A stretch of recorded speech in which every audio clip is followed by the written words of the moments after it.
Record their movements. I'll find them. Target acquired. Staging retrieval.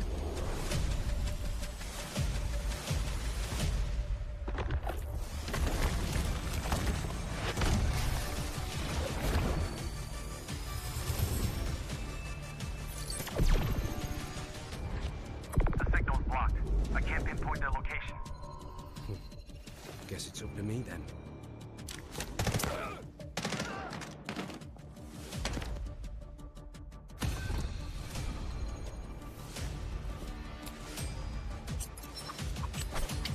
The echo of truth cannot be silenced.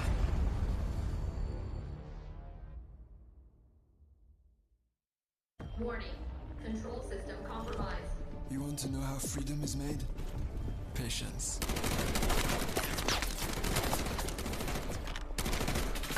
Violence.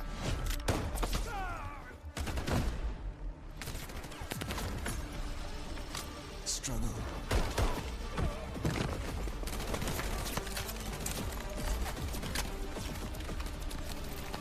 Evolution.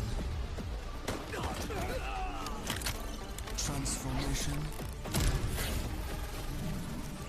Combat. Liberation. Take Subject 42 alive.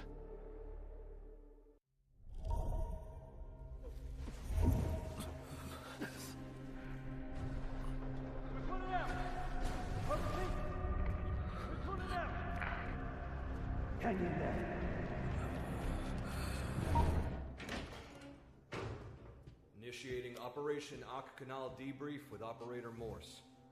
Got it. Full review, right? You want me to put together a presentation? Come back. Command has concerns regarding the outcome.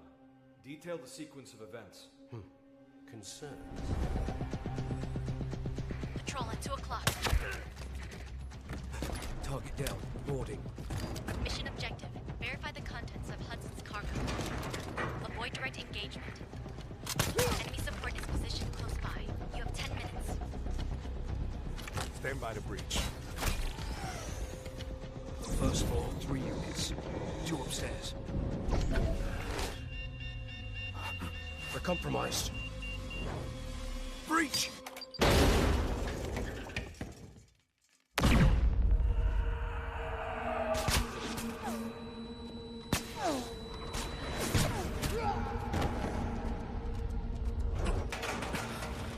Bob's your uncle.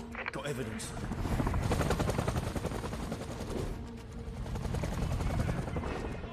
All units, rally at the cargo bay entrance for evac. Now! After confirmation of the Dark Star fuel, your signal died. Explain that. Comms failed. It's documented in the report. You weren't with the team. So where were you? Bob's your uncle. Something's off. Checking it out.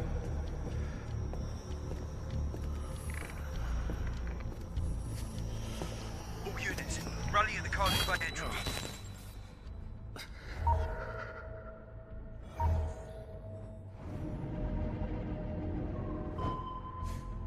Unknown acoustic signature at 2 o'clock. Radar empty. Requesting permission to investigate. Just heading at increased speed.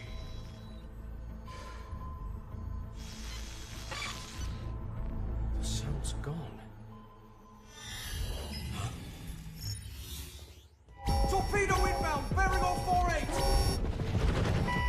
Defensives are down! Torpedo range, 600 meters! 400 meters! 200!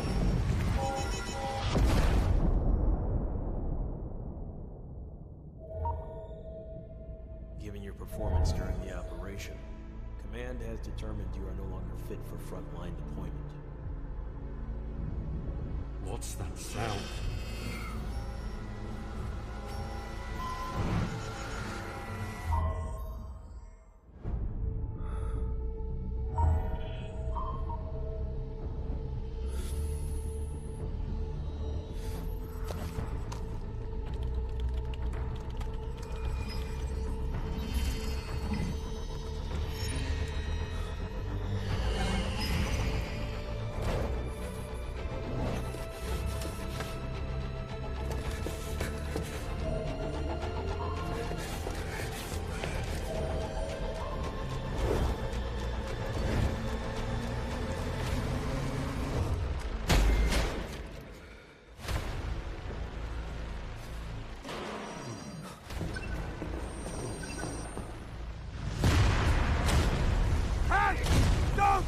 to me.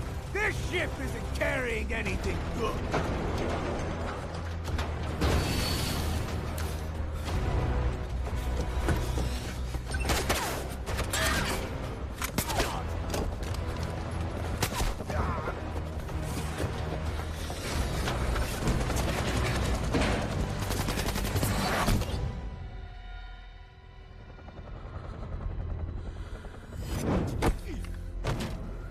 Got you, mate. We're pulling out! I repeat, we're pulling out! Hang in there. Cargo was confirmed, exposing Hudson's operation. So what is it you're actually searching for? State your reason for joining GTI. I'm looking for something. Something right in front of you. Something you cannot see.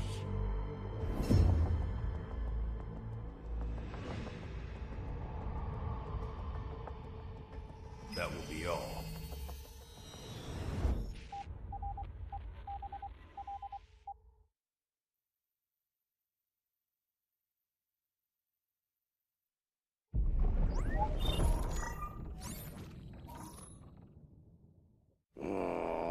Can't I just have 5 minutes, peace? Everly, we've picked up abnormal acoustic signals in the Eastern Sea. Just dolphins mating. It's that time of year, after all. You won't get away. Luke Everly, codename Morse. Class, Recon. Morse is a former Navy acoustic intelligence specialist with deep expertise in maritime acoustic environments, making him highly skilled in the analysis and exploitation of sound waves and portable sonar equipment. As an operator, Morse excels in the use of his jammer, a portable sonic device that disrupts enemies by reducing their audio detection range.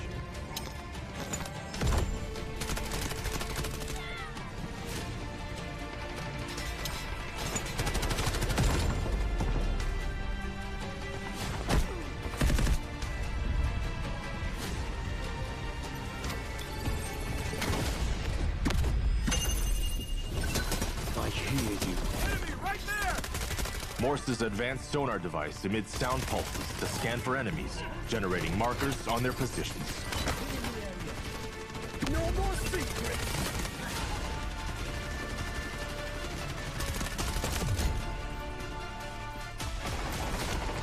Jammer out! Point flash! Sending jammer! Throwing delayed flash! Allied cruiser engaging! Searching for hostiles! Throwing delayed flash! Sending jammer! Throwing jammer!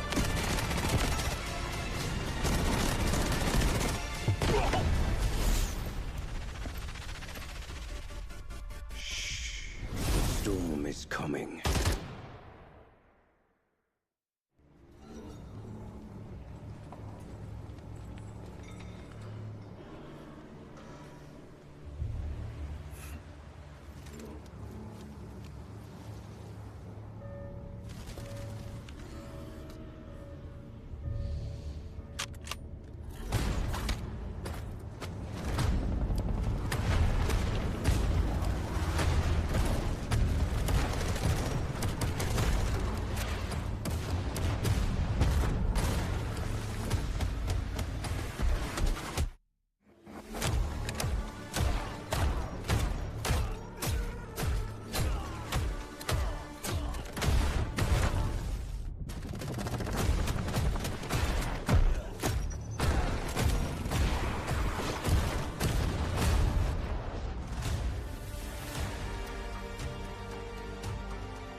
All right, welcome back, everybody. We are ready to go now. We finished the MEA, but now we're here for the Americas. It's myself, Laz, and now joined here with a new face of DK here for the Open Qualifiers. How you feeling so far, my man?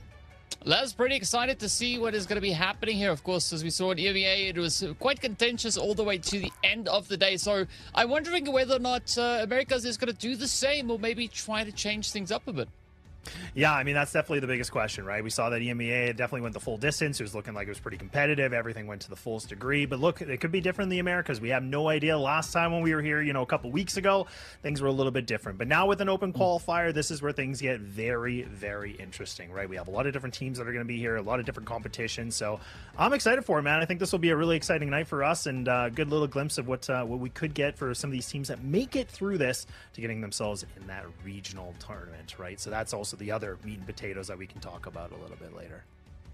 Yeah, I'm definitely excited to see, especially once we get over onto those Mantle Brick matches, exactly how the teams are going to look to kind of navigate all the dangers that they could experience across the road. So yeah, I think there's a lot to look forward to here. As you said, right, we don't quite know what to expect, exactly how the teams are going to look to kind of push through once they make it out onto the battlefields itself, and if there's going to be any major upsets, right? As we know, there's quite a few interesting statistics and things, as well as rules that come into play once we get into the action here. Yeah, and I mean, again, like we get to see some familiar faces that we got to saw a couple weeks ago, and that's what's going to be really interesting. But look, let's kind of bring up a little bit of a video here. Let's bring up some graphics here for you guys to kind of get a bit of an idea of what's going on here today. So we'll let you watch it through. Delta Force is not just a shooter, it's a competitive platform. And the mode built for esports is Operations. Operations is a tactical extraction-based game mode where 3 squads of 3 players deploy into a map, fight for resources and objectives, and fight each other. Only the most tactical, coordinated team walks out on top. In competitive play, matches follow a 7-round format, up to 7 rounds played on maps like Zero Dam, Brakkesh, Space City, and Tide Prison. 6 teams compete simultaneously in the same lobby, making every round unpredictable. Teams earn squad points, a combination of elimination points and supply points accumulated through in-game stash value. But the real game changer is the Mandel Brick, a special artifact hidden on brick rounds. Find it, decode it, and your team wins the round. Decode 2 in a single match and the victory is yours. To keep things fair, competitive matches run on a dedicated server, separate from public servers, with special esports accounts and a tailored balance patch. This is the mode powering the Delta Force AM&EMEA and America's Season 1, where 12 teams per region battle through the group stage, the survival stage, and the finals. Now you know the game. Time to watch the best play it.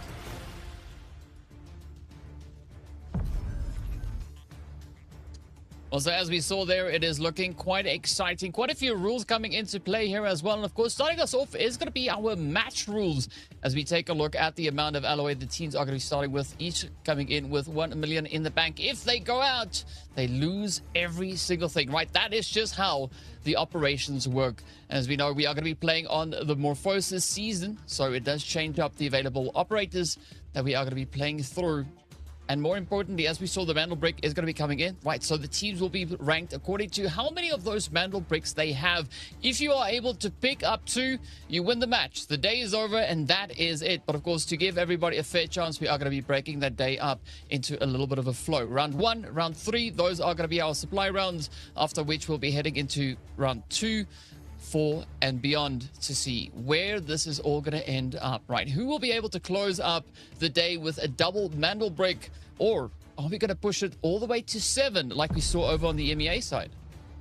Yeah, it's definitely a big question, right? And then just kind of going back into a little bit, like you said too, like the million technic alloy for each player. Still got the 3x3 safe box, which is huge. The biggest thing that I really actually appreciated here too is the fact that we're talking about the 800k for per elimination. So like, you know, back a couple weeks ago, like it was just that 400. Now this is a really good chunk of change. This is where things get really mixed up. This is where, you know, that economy and the points really can fluctuate a little bit differently too. So I think this is a really nice change and a little bit of an adjustment. And of course, in, you know, just in terms of the resources, you know, the Mandelbricks are obviously the name of the game. That's the most important. But if there is a team that's just not really succeeding and they're kind of on the bottom of the rankings, there is some money that does kind of flow in as well. That just allows them to stay you know, a little bit competitive, allows them to just not be completely broken, you know, going in with like nothing, right? So there is some of those benefits as well, but that's where, again, there's so much tactical, you know, strategy of what you need to do in the very beginning. Do you want to put a lot of investment into the armor and the different tiers, or do you want to go a little bit lighter, heavy loot, or do you want to just go for the gunfights? There's so many different options that can come out of this, and that's what makes it almost exciting for whatever we can see from some of these teams, and especially for a team like Evo. We get to talk a little bit about them. That's when it's going to get really good. Yeah, speaking about really good, of course, we have our Mandel Breaker rules here. So the Mandel Break comes into play shortly after the match has started. Then they have a limited time to kind of pick it up and take it to get that reset done, right? If the squad has not been able to place it in the decoding station within 5 minutes, it'll go back right to where it was found, and it kind of starts the process all over. So once they get it into that decoding station, they have 4 minutes to try and ensure that it stays there. So the decoding, as you can see there, becomes interrupted by another team or anything like that. The timer is reduced by 30 seconds. So the minimum decoding time available is 1 minute and 30. So you're going to have to play quite sparingly with that. But essentially, as we know, at the end of the day, if the team that gets eliminated, who is busy with that decoding process, the countdown will pause right where it is, right? So the name of the game, or the aim of the game rather, is going to be, especially on the Mandel Brick rounds, to get it, secure it, decode it, and then get the heck out of Dodge, right? You want to be the first team to leave with 2. If you leave with 2, that's it. Match done. You don't have to stress anymore.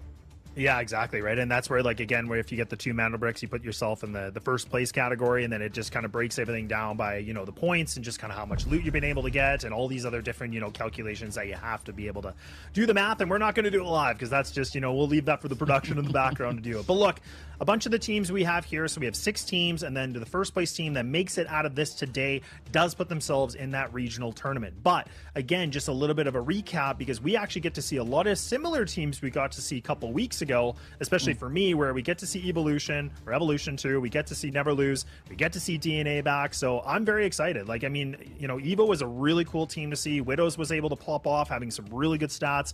So this is where I'm kind of wondering, do we get to see another kind of a repeat, or maybe something can change up a little bit in the waters here today? But that's the biggest question, right? We have our 6 teams here and now, and only one team is going to make it through.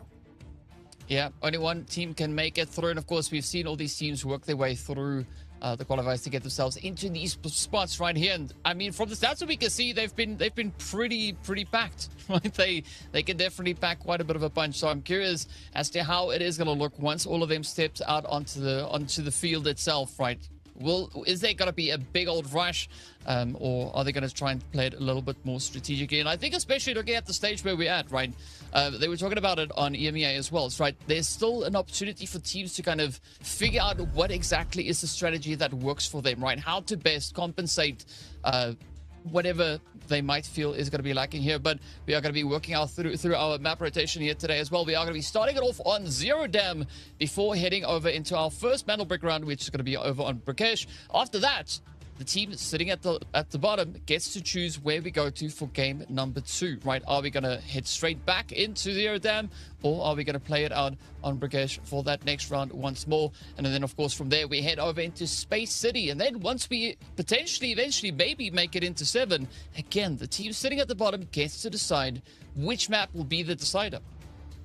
Yeah, it's a big calculation you have to put into this, right? Because again, Zero Dam is going to be huge, because this is going to be for the the airdrop. This is where everything's just about looting. This is all about getting the money, and this is where you have to kind of, build your future a little bit, right? We talk about, build a big year plan. This one, look, you got, 7 different rounds that you have to go to if you need, but that money is definitely going to play very well when we're talking about Mandel Bricks, because the more money you can get and the better loot, I mean, it's just going to put you up for success, just kind of moving forward these rounds as we progress, right? And that just kind of puts you in a better position. But again, I'm going to be curious on how some of these teams want to tackle this, considering we're starting things off on Zero Dam.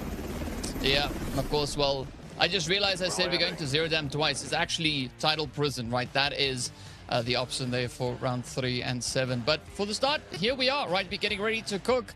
And we are going to be pushing into it. We can see our operator selections here as well coming in.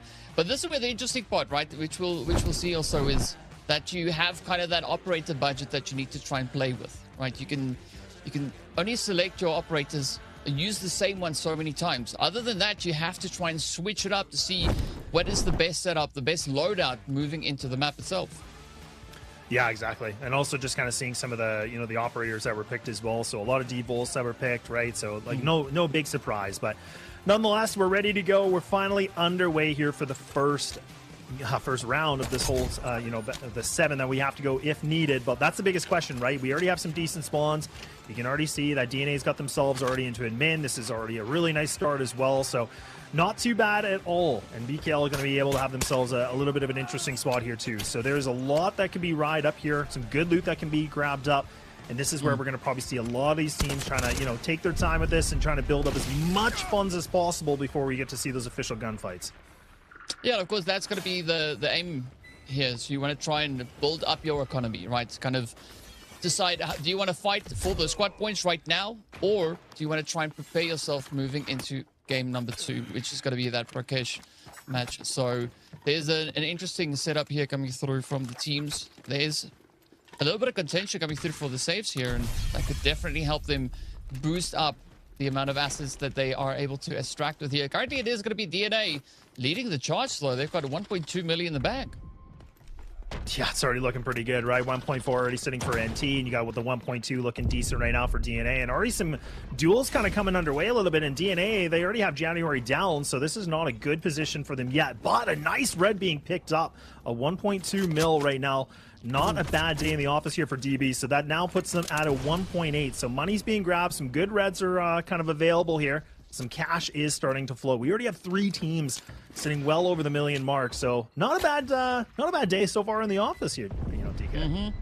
Yeah, and I mean, I think ideally you are going to try and aim for as many reds as you can find, and it's sometimes a little bit difficult to get a good hold of them, but of course the players know exactly where to go looking for the highest probable locations. I like this contention that we have also just building up here in administrative, right? There's so many hallways here to try and just work your way through, but Jota really on the action there as they push on to DNA and gets a full wipe.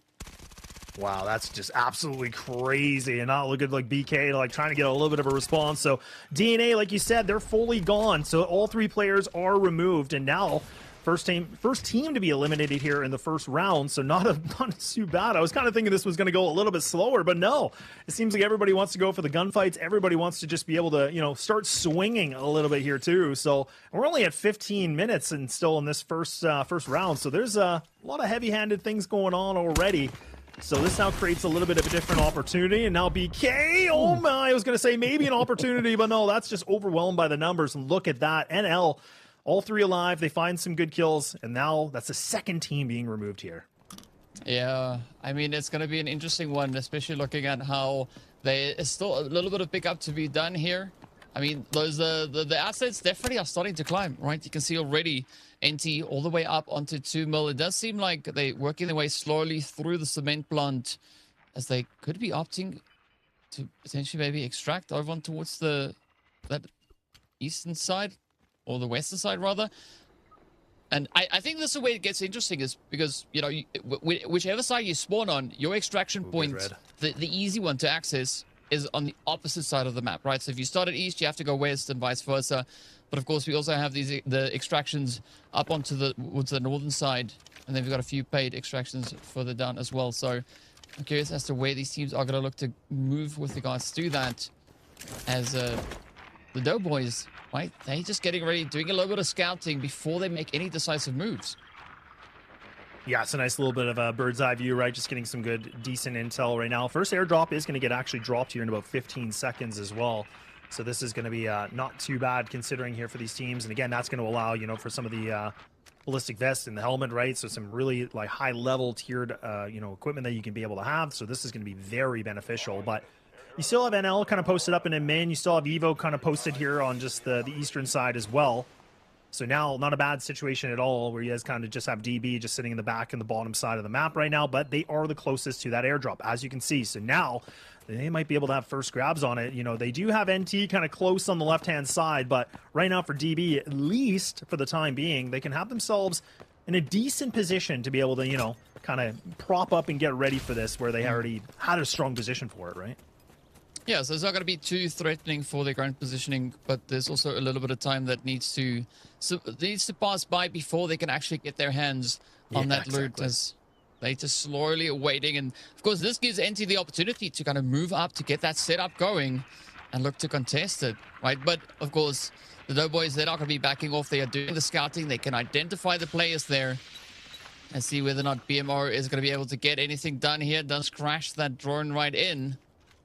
It's always so cool to see these drones just go about, right? I mean, I'm glad it's not real life. That would be a little bit scary. But hey, for the game, it works phenomenally. Yeah, it definitely does. And now with it, the airdrop about to be dropped, like you said, kind of waiting a few more seconds for this to be coming through. But again, it just puts DB in a really good position because, again, like on the mini map, it's just off the screen here, but they're essentially just like sitting on this thing, right? They should be able to actually have this dead to rights. They should be able to grab this. NT is relatively close by, but again, I don't think they're going to be close enough to be able to go for this. Smoke's already going to get placed, so there you go. You can already see this is getting picked up right away. Ooh, not bad at all. So things are getting grabbed here. So this is where you just kind of go quickly, get everything into that safe box as much as possible, get some of those reds in there, and yeah, like you can just see everything's getting grabbed up, the crown as well. So not bad. Some money being grabbed up here for these guys, and there you go. Successful airdrop. No casualties, no gunfires needed, and now they can kind of just reset on this one as well.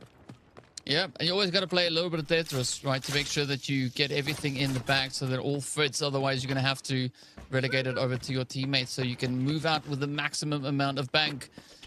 But DB now going for a little bit more of a safe approach, right, trying to use those tunnels to get themselves closer to the opposing side. It does seem like they're heading over towards that eastern extraction.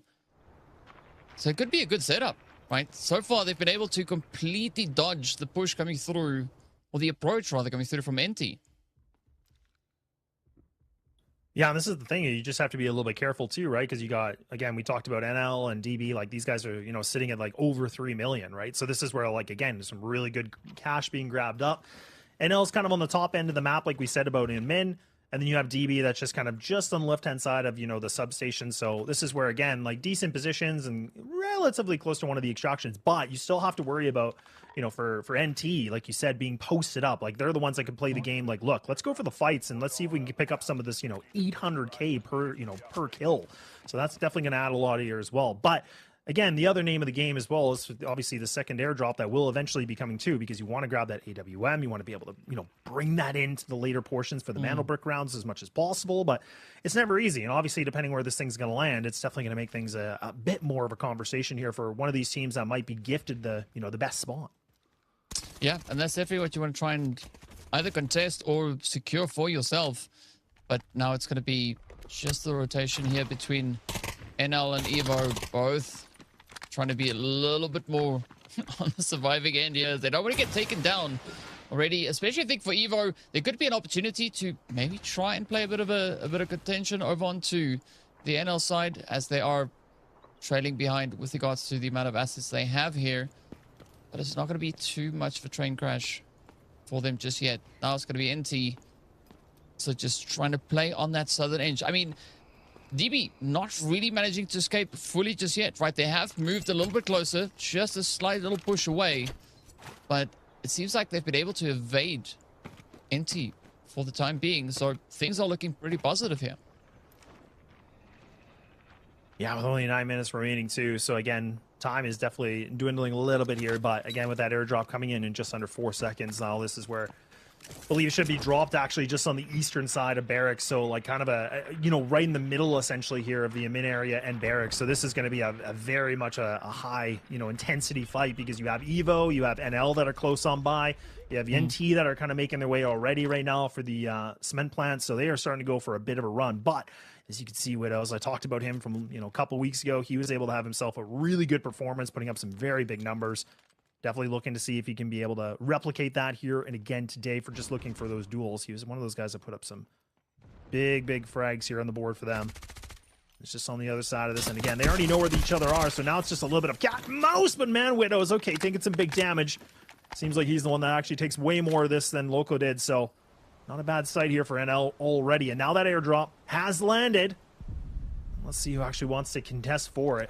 Yeah, Phantom, that's close on by, but again, is he actually going to entertain the idea, or do they want to wait things out? Again, you have to really kind of big brain this, right? You don't want to just rush for it right away, because you never know where your enemies are going to be. Yeah, you have to do a little bit of that due diligence in advance, and I think for Phantom, this is a really good decision to make. We do see the players here from NL starting to move up a little bit more, NT rather, as they've caught a wind off that airdrop coming in. But at the same time, DB also starting to move up, right? They might be considering opting for a double drop catch here. That would be a very cheeky play from their side. But now in the meantime, it's going to be NL looking to move a little bit further into the dam itself. Yeah. Hoping for a little bit of something to come. But Evo, though, they get the pickup. Yeah, they're getting some good pickups. So, yeah, like, you know, again, just picking up some good reds here. 100,000 I saw right away. So, not bad. So, Phantom, yeah, going to be able to grab a couple things and get the like we talked about and get the heck out of there. So, that's where you can just kind of get it for free, and that's actually going to be nice. But I say for free, but I only mean for the time being, because again, NL kind of making its way into the dam extraction. This is where they can, again, post up. They can wait things out. It can be, I don't know. I kind of argue that it's not always the biggest advantage that you're in that position. We've definitely seen some teams being able to barrel through and just, like, you know, completely win gunfights through this. So that's where NL, like, yes, like positionally they'll have a bit of an advantage, but it's a question if they can actually, you know, be able to kind of lock it down while they can with the extraction still underway. Still 250 remaining on it. But you can already see NL's kind of, again, they're not committed fully. They're kind of, you know, poking and prodding a little bit. Now we already see DB finding some of the players here from NT. Already drops one of them, so a little bit of an overextension. So now it's only 2 here for NT. Yeah, it's looking a little bit worrying. Not quite sure if NT is going to be able to pick that one up. Loud, unfortunately, might not be able to make it to the very end of this. But I like the fact that Evo is also looking to potentially contest the extraction of NL, right? I mean, if Evo could do that, if they can pull it off, that is going to be a big old bang they're going to be walking away with here. But it's going to be Loco just trying to fend them off here. Phantom trying everything he can just to bring in a bit of that disruption. Because once they get the down, right, that opens up the angle for them to try and push on forward. Loco, nice angles, nice spray. Oh, good connections being made, though. Yeah, he goes down. So actually, NL, they're starting to actually pick up some decent kills here. So you can already see this is not a good position right now for Evo. You already had Widows that was the first one dropped, and now Eclipse is also going to be down too. So this is not great. Phantom is now kind of on a bit of a lone man's land here on his own to be able to, you know, put up a bit of a clutch in some scenario here because his teammates are dropping like flies, which isn't great, but not looking good. But all the way, I mean, NL, though, still putting themselves all 3 alive in this too. So NL are definitely causing a little bit of a commotion here, DK. It's very interesting, and that's where I was kind of saying, like, I feel like Evo had a little bit of a spotlight on them considering of how the last tournament went for their favor. Yeah, and I mean, this is quite the turnaround in performance here, but now it's going to be NT looking to step it up as well, as DB is just rushing forward, looking to dial up that pressure. And this is those upsets that we love to see. Now let's see whether or not the Doe boys can get their hands on that Doe. And there's actually quite a bit riding on this, right? There's 2 mil between these 2 teams. Now Rapid is going to try and defend on the edge. Oh, nice little wait. Oh, beautiful cleanup. But now NC just holding on to a solo.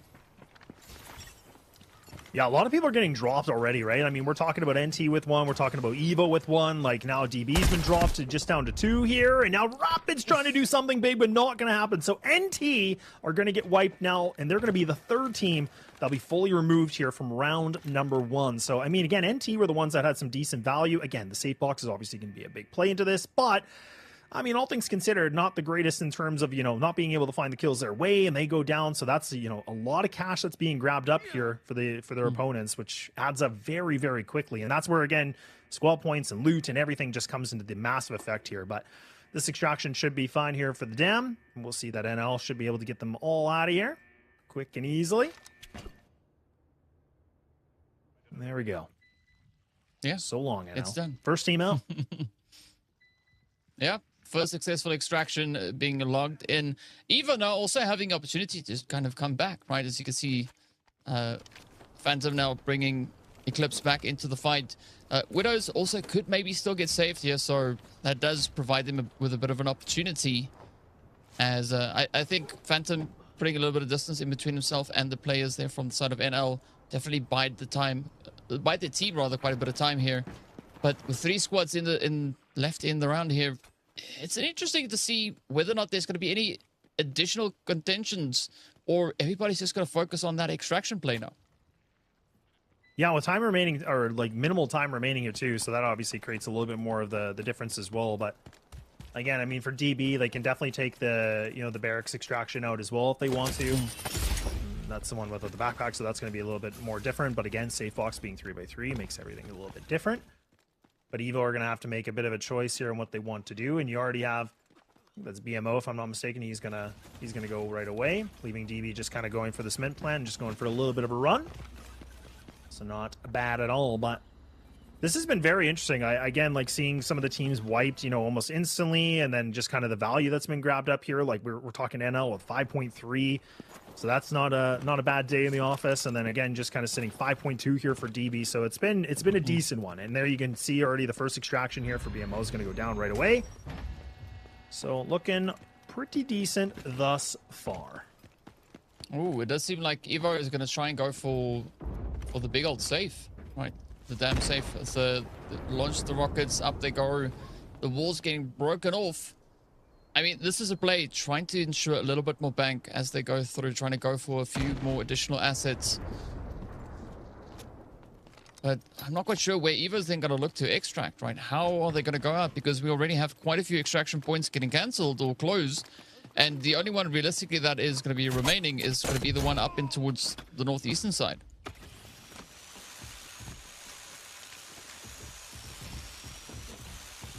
Well, like you said, with time kind of getting pretty minimal here, it's just really them just getting as much as they can and just kind of putting as much as they can in the safe box and just kind of leave it that way, I guess. So very, very interesting. But, again, all Evo players stay alive, so that's not bad at all. And then in terms of, we already had the 3 teams wiped, so that'll be interesting to see when we can get the calculations done afterwards, just again to see, who is able to, kind of top frag and being able to find things and being able to win those engagements definitely creates, again, a little bit of a back and forth, because I don't think it was just one team dominating. I definitely think there's a couple of them here that have actually put themselves in decent positions for the duels, but it will definitely add up. That 800K is just, it's crazy. Like, again, it just, to me, it makes such a difference because we talked about, you get 3, it's like, 1.2, but now it's just substantially different, which makes it even more fun and more math calculating that I definitely don't want to do. Yeah, there's a reason why we're just here to be the pretty voices, right? We're not the math people. So I'm curious to see though how this is gonna pan out now for DB as they continue to push up. It's gonna be Evo looting in. You can see the bank slowly but steadily increasing, and it was interesting to see them running in, looking to see if they could spot any of those gold bricks. None of them, unfortunately, lying on the floor. And now they're gonna have to settle for the safe, but they are definitely making some good bank up here as they already up to 3 mil. Yeah, so 3 mil here for Evo, and then you're kind of seeing 5.3 if I'm not mistaken as well, so not bad at all. So a good first opening round and right now for the Americas, and not bad at all. Like, again, I said about a couple weeks ago, like, it was crazy how fast things were off the gate, but this one was a little bit better, like a little bit extra time, and then all of a sudden it was just like, nope, we're going for duels. Everybody's just getting in each other's faces and just bringing some of that high impact action, which is so exciting, right? Because you never really know what to expect in Zero Dam. Like, you kind of wonder, if, are people going to be like conservative? Are they going to play it safe? Like, what are they going to really do? We saw some of the high, tiered, sort of like equipment they brought into it. So I was like, okay, like a lot of people are going into this looking for fights, but I just wasn't fully, 100% convinced. But nonetheless, I'm still happy to see where it goes. Yeah, I think especially for the side of NL, it was a very successful run, right? Being able to extract full squad with a high percentage of bank as well. So Neverloo is going to be quite happy with that. 12.9 mil assets gained, 5 eliminations going along with that as well. A really good day for them, good start, and that's kind of sets the standard here. Yeah, it really does, right? Like we talk about, for NL putting at like 5 kills, and then like you said, just getting the 12.9. It's just like, man, what a difference though. But for DB though, like for 9 million, behind, like not bad at all. 3 kills as well, so it's pretty decent. But I mean, for NL, that's a really, really great start for them, and just again being able to put themselves in a good amount of assets going forward. That's where you just kind of have to build your future plan here. And like we said, those Mandelbrick rounds get really, really chaotic, and that's where things get really different, and that's where you have to be very, crafty about the game plan that you want to take onto this. But nonetheless, it was good to see Local put himself with the 3 kills, and Romomo was well sitting with 2. But you know what? That's fine. It's definitely some good kills all around here for NL. Yeah, I mean, Articuno, gotta say, I like that name. It's very reminiscent of you know, games we like to play when we were younger, but it does seem like Articuno was able to extract with a very decent chunk of change, right? What was that? I think 3.9 mil going their way. So, yeah, a good start. Zero Dam proving to be quite a successful run for a few teams. But now this is where it gets interesting, right? Because after this, we're heading over into Mandelbrek to see what the teams can do, stepping out onto Brakkesh, right? Is it going to be a change in the approach that they're going to be bringing through? Because as we know, the moment that the Mandelbrek drops, it's going to be a little bit of a race, right? Either you race to the decoding station or you race to get your hands on the brick itself. Yeah, I mean, that's what it's a really good point you bring up, DK, because again, like when we talk about the operators, you have your choices you have to be really, really careful about, right? And we always say that, like, you know, Luna is obviously an easy pick. We talk about, you know, Tempest is an easy pick, but nonetheless, we don't have to kind of theorize. We're going to take that little bit of a break, then we're going to get ready for the second round for the first sphere for the Mandelbrek. So don't go too far. We'll be back in just a little bit to get ready to go. We'll see you in a minute.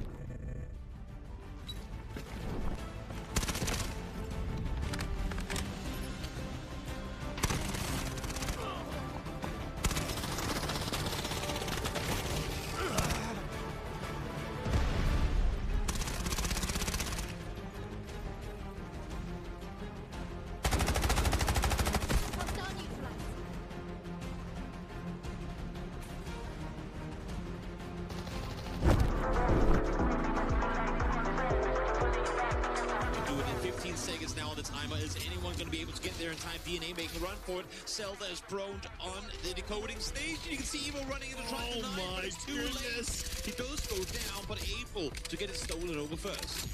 30 seconds remaining here for the Mandelbrek. And Evo is fighting outside right now. No one's on the brick itself to try and steal it away from them. Everyone's kind of wounded.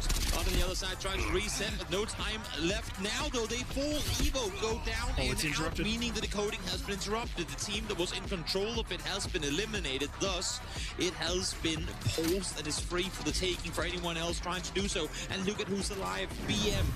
Oh, and reposition now one here prone down is Phantom. Yeah, why would they expect him to be here? They've been just sitting in this room the whole time. 15 seconds remaining. So this is now where teams have to get a move on.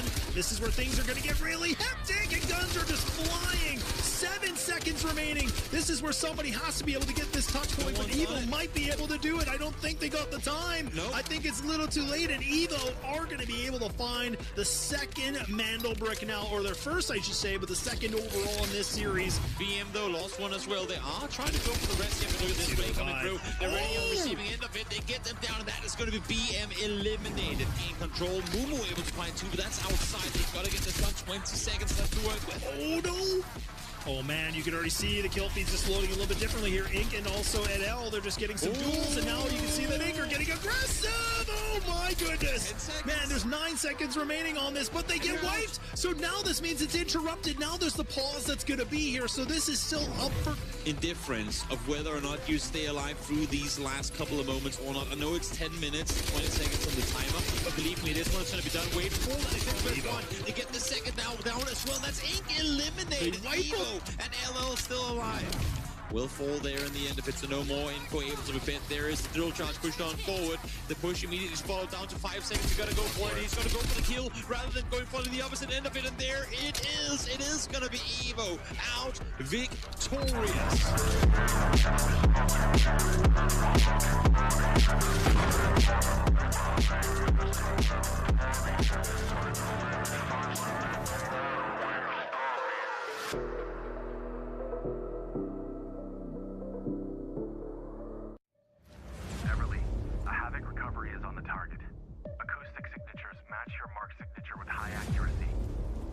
Record their movements. I'll find them. Target acquired. Staging retrieval.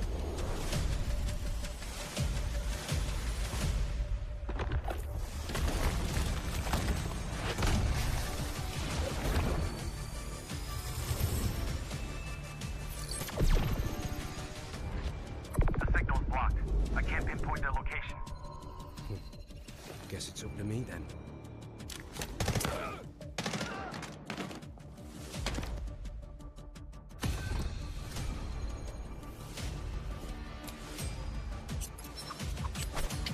The echo of truth cannot be silenced.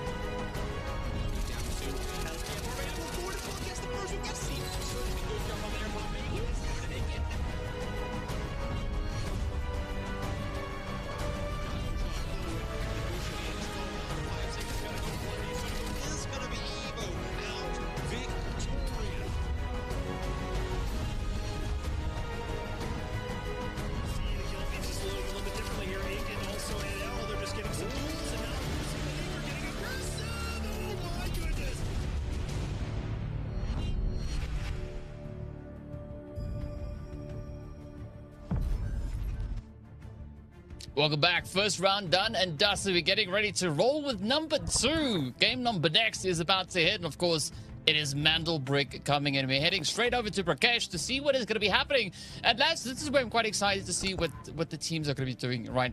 I mean, because as we know, moving into Brakkesh, that is where all the action kind of gets compressed moving forward. So it is a little bit different, a lot of bit different compared to what we saw over on Zero Dam. So I'm excited to see who's going to be our first squad to walk away with that Mandelbrick.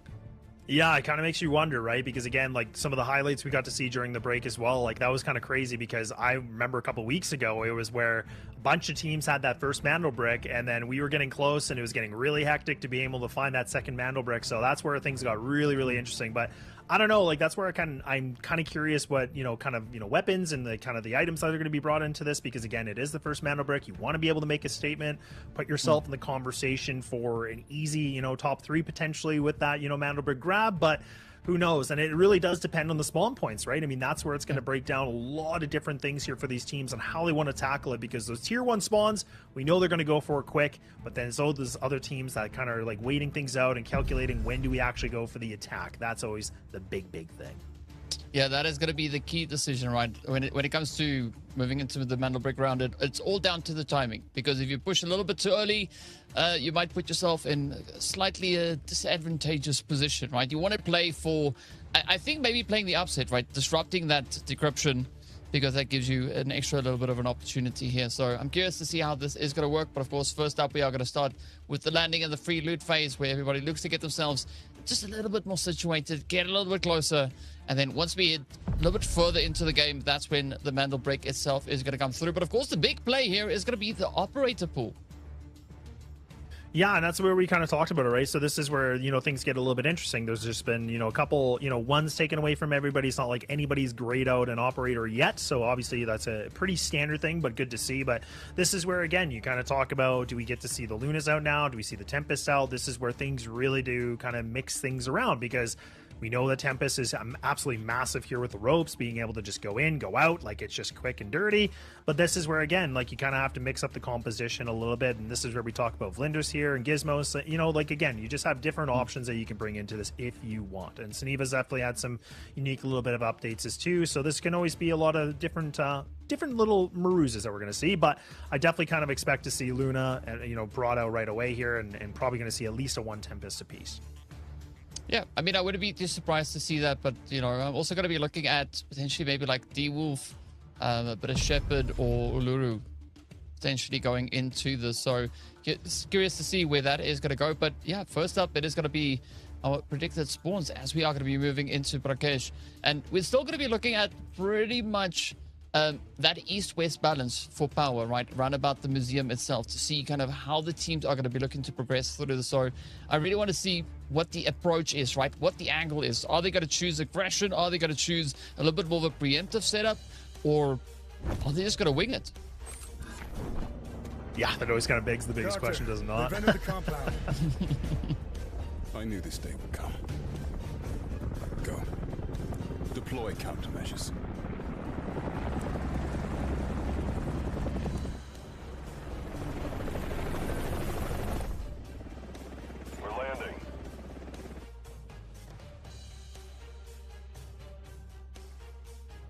Okay, well, there you have it. And there we get to see some of the teams here, what they're kind of selecting here for round number 2. The first Mandelbrick, like we talked about, and some of that, gold armor and everything's coming out. That's going to be here from NL, so everything's looking pretty decent here. Doesn't look like, if I'm not mistaken, yeah, there's not going to be anything else too crazy surprising, but the Tempest not being picked at all yet. So again, things kind of waiting things out. So going to save her for the later portion, which again makes a ton of sense, right? Like I was saying, I wouldn't be surprised to see her being utilized, but she is kind of that, one of those operators you like to bring late into the game, just when, you want to get the Mandelbricks kind of in the later portions. But look, we're ready to go. We're underway, and now it is going to be round number 2. Ooh, here we go. Teams right off the bat are going to be looking to get themselves set up.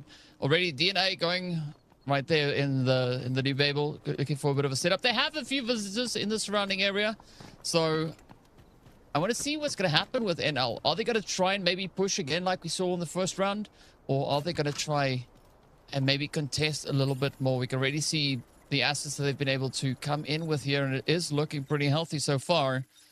A little bit of a safe crack coming through here for DB as well. Is there going to be any good reds in there? Ooh, does get a quick hookah. There we go. Nice setup, and they're on the board. Two squads still to find a little bit of something out on the field. Yeah, and especially for like a team like, you know, for DNA too, like sitting in the Tower Babel, like this is going to be great for them just being able to go for the full loot. They can just kind of wait things out, and they can just kind of build that economy and just kind of build that bank as much as possible. But like we talked about, we already kind of see that, you know, BK, we know that DB, they're right away into the tier 1 spot. They're right there here, you know, close to the mana break. And this is where now those fights are going to come out right away. And you can already see people are starting to get a little bit hungry for it. They want to go for it immediately. So this is where things are going to get very, very interesting. You also have Evo kind of on the top left-hand side, just kind of by hotel. And that's where NT, as well as just like off the screen, is kind of on the far right side of the map. So just kind of taking their time here. The reservoir. But DNA are in a great position right now to be able to just loot up and then eventually just go for that Mandelberg fight if they choose to. Yeah, I think that's going to be the big key, right? If they feel confident enough that they can actually contest it and play the upset, that could be that golden ticket. And especially looking at the fact that we had quite a few of the shepherds in here, right? That is really going to be quite helpful coming through with that Sonic Trap. And of course his ultimate as well. So curious to see how it'll all play out. Ooh.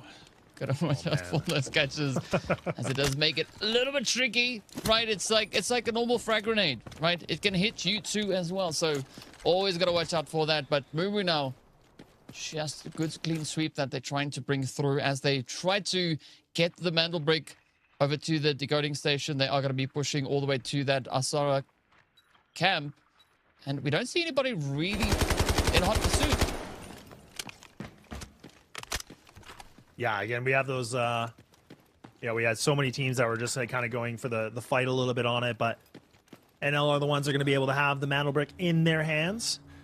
So now they can kind of post things up a little bit. Decoding has now begun, so the timer is going underway. So now, again, this is where we get to see a lot of teams just kind of calculating their fight, what they want to do a little bit differently. You have NT that are kind of, you know, on the bottom of the map here. They're kind of going with DNA a little bit on the side of Tower Babel, but right now, it's the biggest attention that we have BK that's kind of, you know, towards Zero Town, so they're kind of on the northern side of the Mantle Brick, and this is where NL, they've got to lock it down. And this is where we got to see some of the games even yesterday, a little bit off stream, is that some interesting events that were kind of occurring here where some of these teams were not even contesting at points, like they were just kind of full looting and then waiting things out in the later rounds. But like I said, a lot riding here for the first team to be able to find that Mantle Brick. It just creates such a big advantage for you to be able to get such a good kickstart for that, you know, top leaderboard, you know, positioning.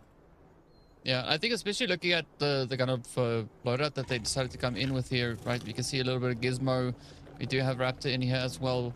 So an interesting loadout, but can they do what they need to? I mean, quite a few Gizmos across the board, right? Several squads rolling up with that. So I'm curious to see how this one is going to play out for them. Does seem like Shepard is going to be the main focal point here. And I think especially for the team trying to defend the Mandel Brick itself, right? Shepard is going to be is essentially going to be your go-to, because it really helps you kind of control those decryption rooms, right? And also then with the ultimate coming through, disrupting the audio-visual part, it really helps you kind of just clean it up as well. Huge.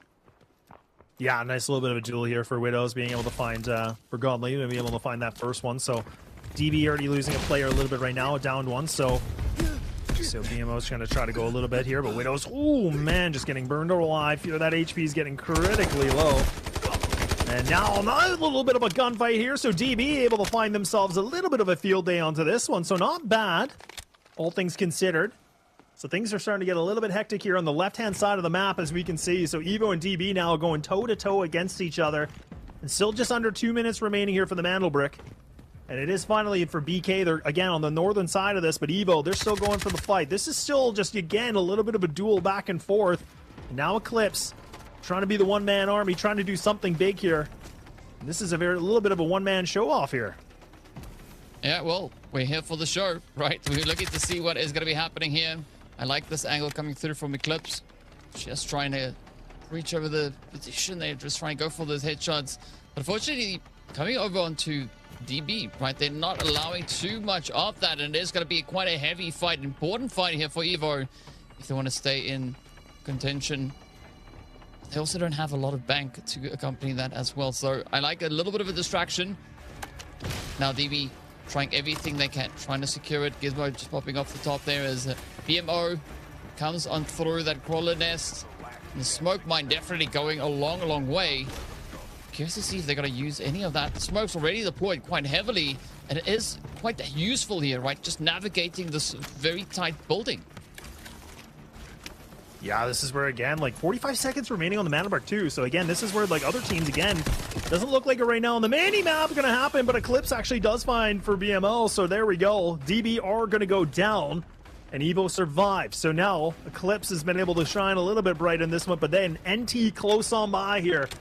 So now a little bit more of an engagement here. So Eclipse not in the best position. Has to kind of play a little bit of a cat and mouse in the house here, but just getting caught with so many different utility. Getting stunned, just everybody blocking. So now you can see there's a little bit more of a fight coming through, but only 10 seconds remaining here, DK. This is crazy. The fact that the Mantle Brick is just going to be up for grabs, and all are going to be able to have this thing done, but now it's just about, you know, surviving here for Eclipse to be able to find some kills. Not gonna happen. Yeah, it's unfortunate, but that's just the way it goes. You're going to win them all, but you can definitely come back and try again. But in the meantime, though, I mean, the Mantle Brick decode... well, the Mantle Brick, rather, has been decoded, so this makes things now quite interesting. Let's see what is going to happen here with the remainder of NL. Got one in the bag. Only 18, well, 180k is what they have with regards to assets. So as we know, the Mantle Brick does beat out over when it comes to the amount of assets here. But now are they going to go trying to secure a little bit more? Or are they going to get themselves a little bit closer to that extraction point? Because realistically, I don't think you want to get caught out, right? You don't want to go through all that effort and have it not really pay off for you. Yeah, I mean, for NL now, it's just kind of like, now they can just go for duels. It's not even like really a big deal at all, right? Because now they got the Mantle Brick. They've already put themselves in the lead, right? So now they can just kind of go around and do whatever. So at this point, you know, it's not that much of a worry in some regard, but now some of these other teams, like, you know, we talk about NT, like sitting at 4.3 mil, right? So it's like, look, like, they're the ones that are kind of, to me, in the hot seat where they just kind of make sure they can keep themselves alive and get out if they can. But nonetheless, if they can find more duels, that's just going to add up a little bit more here for some of the econ too. So not bad, because again, let's not forget that NL in the beginning, when we finished, you know, Zero Down, they were the ones that were sitting in number 1 with 12.9 gain. They had 5 kills. It was DB that were right behind. So, and DB now in this, you know, round number 2, they're the ones that went down, I think, first, right? So that's where, again, just creates a little bit of a difference of how the Mantle Brick rounds can go. Yeah, I mean, I think especially, even though NL does have the Mantle Brick, right? If you can secure just even more assets, it does make it quite easier if they might not be able to extract with any more of those Mantle Bricks in the coming few rounds. So you want to play for that extra bit of a buffer, right? Because as we know, outside of Mantle Brick, it is going to be down to the assets. So the more you can find, the happier day you will have. But now it's just a waiting game to see what is the approach going to be here. Are they going to try and push through it? Or will they maybe just go for the angles? A nice position here. Quick play on the drone as it comes out. Like the awareness. You can see those positions being revealed, and the heat is on. Right? We're going to have quite a bit of that now. Essentially brewing just around the edge. We still have 4 teams looking to make their way through Brakkesh. Not a lot of opportunities remain, right? Quite a bit of looting already taking place here, so there's only a few more places they could go looking. Yeah, especially for DNA being able to, again, they were the ones in Babel, right? So they were on the bottom of the map, just being able to get some decent loot. But yeah, I mean, it's NT that really put themselves in a great position right now with 4.3, like we talked about. So, and it's interesting because BK are kind of sitting in the very top of the map right now, and then you kind of have NT just on the outside of, you know, for Blue River, and then you have NL that are going to be the closest here with them too. So this is where, again, that little bit of a duel could come underway. This is where they're going to have to be a little bit careful. A red picked up here for BK as well. So nice 200,000. I didn't miss-see that from my eyes. But, yeah, like you said, just going to be the name of the game here. Some looting, just a little bit of some funny work here to see what they're going to be able to find.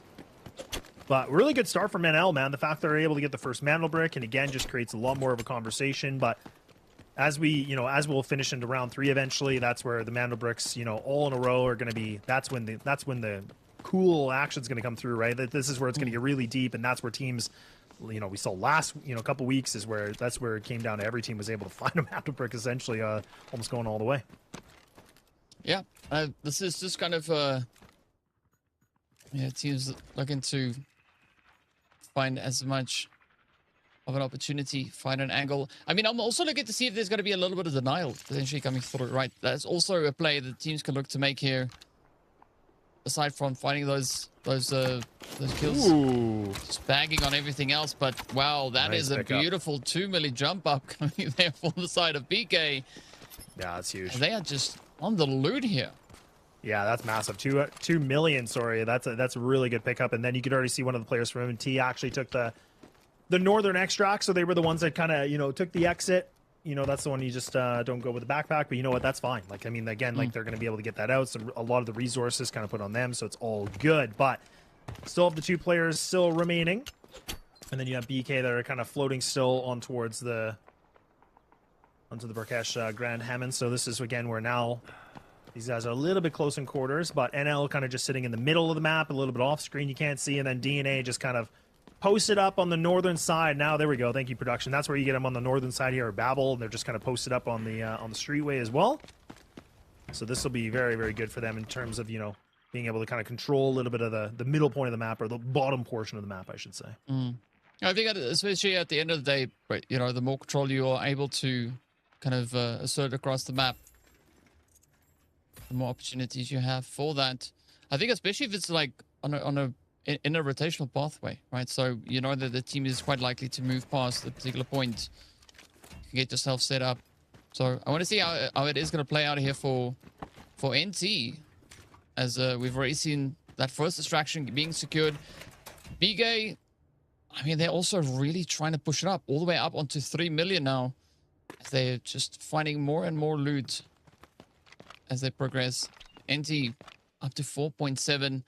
It's a really good angle there on their side. DNA, though, I think the only squad here left to try and make a little bit of something happen, right? You did say that we saw them all the way to that new Tower of Babel on the far southern side. So they were able to find a few things, but it doesn't look like there's been all too much that they've gotten their hands on just yet. Yeah, some good little bit of again, Raptor just getting some good intel, a little bit of a quick scouting things out. And now with just under 5 minutes remaining here, like you said, some good money being grabbed, and NT have already still put themselves 4.7, which is great. BK, again, like with the 3 mil, you have NL here being able to find a free duel if they want, but they're just kind of waiting things out, being very patient on this. Not bad. And again, just kind of waiting for the perfect sites. And oh, there it is. Okay, I was like, local. I mean, eventually you got to pull the trigger. I mean, I love the trigger discipline. Don't get me wrong, but I'm like, he's just waiting. But that's where patience is a virtue, right? That's where things look really good. And that's just kind of, again, teeing it off nicely. And there it is, local being able to find that kill. So, not bad at all. So you already have for NT already getting player dropped. So this is going to make it a little problematic here for Rapid, because again, you have the lower position on this, and now you're kind of making a decision. Okay, look, how much noise do I really want to make? How do I want to go for this fight? He knows that he's got some opponents on the top ground, and that's not going to be easy because that's many different angles you have to clear. And I think it's also kind of coming down to whether or not the teams are going to try and push for extraction or just trying to play for the upset here. Now, Rapid having very limited options with regards to what he can do at this point. BK, though, I like the push coming up quite comfortably, full sending the team up onto the doors. They know that there is going to be somebody just ahead of them. Up comes January, looking for a bit of an opportunity, a bit of an angle. Again, Shepard coming through with a blaze, though. Just really liking what I'm seeing, and oh, it's not going to be enough, though. Rapid can't hold it together, but fortunately, though, for NT, they were able to send at least one of their players out with the extraction. So they are going to be walking away with a little bit of bank here, but not the amount of bank that they were hoping to have. Yeah, exactly. And I mean, even for Loco too, again, with like, the gold armor and helmet, right? I mean, this is where, again, you're looking for fights, right? I mean, this is where you're trying to make a little bit of a punch here where you can do something, but like Jota has to be really careful in this timing too. Opponent's just on the other side of this. Maybe with the perfect timing on this, might be able to find a perfect little bit of a collapse. Maybe smoking a line up. That's not bad. And doing some good damage. And now needs to reposition one more time. Gets out of the high. Drops low. You can see there's just players left, right, and center, but there is Jota being able to find a good kill onto Loco. Now it's just BK lighting up the kill feed right now, and just like that, you can see NL, they've already lost 2 of their players, just leaves it for 1 player remaining, and look at this, just going open into the streets, just looking for the duel, and it's not even going to stop them at all. This Raptor definitely has a little bit of a bite, but it's not going to be quite enough, unfortunately. And NL, despite them getting the Mandel Brick, they are going to lose all 3 players, but that, again, is still fine. They were looking to get some duels. They were looking to be a little bit cheeky and everything, but it doesn't go their way.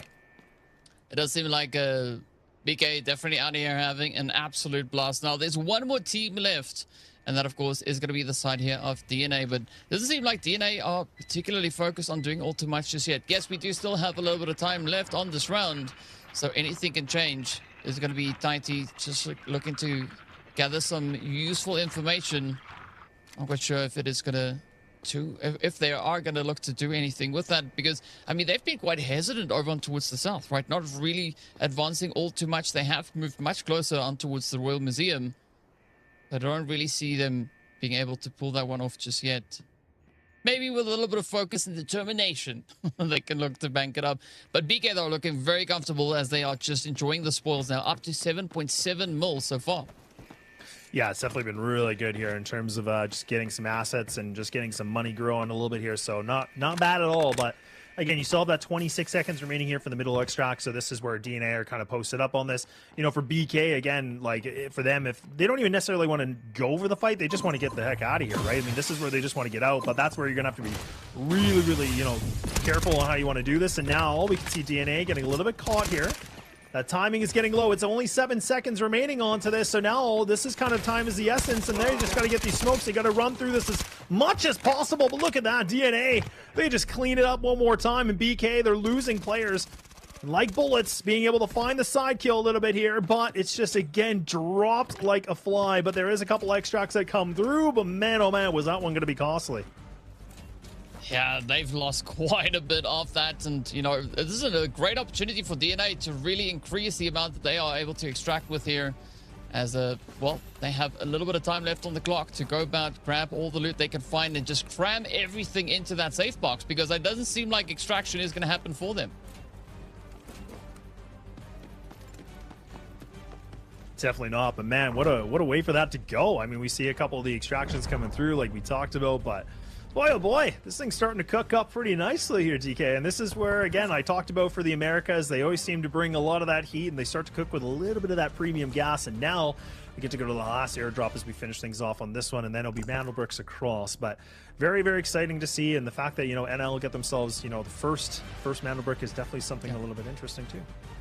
Yeah, I mean, they could definitely set the pacing here, so there is going to be a little bit of pressure for them going into round number 3 to see, can they build up enough economy again to get themselves ready to, as we go into that round 4, where it's going to be the fight, right, to see if NL can pick up that second Mandel Brick and get it guarded, because that could be the end of the day. If not, we are going to be making it as far as we need to, up to round 7, to see who is going to be the champions, or at least the team sitting at the top of the board. For the time being, it is going to be NL, right? Never Lose sitting with 10.3 mil in total, the grand total of amount of assets they were able to walk away in this past match. So a very exciting one for them. Yeah, definitely really exciting too. And again, just considering that they only were able to find 1 kill. So, I mean, they got themselves a Mandelbrick. Who cares? I mean, at this point, it's like, look, you get the 1 kill, you get the Mandelbrick, it's all fine. Like, even their damage, again, like, not really that much, but nonetheless, it still puts them in a great conversation right now.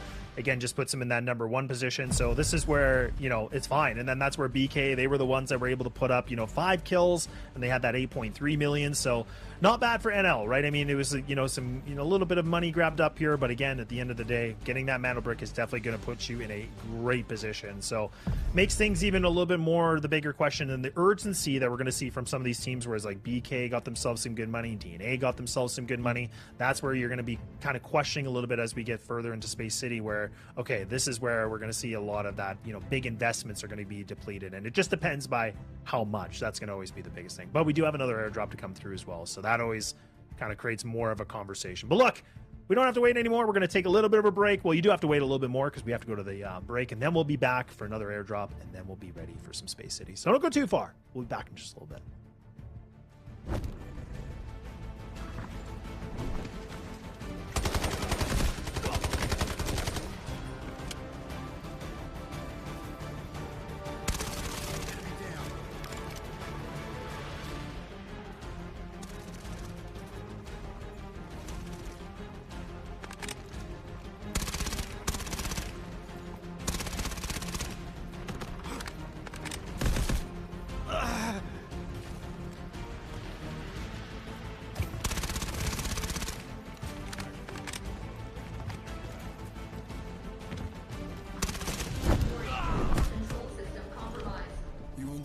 freedom is made? Patience.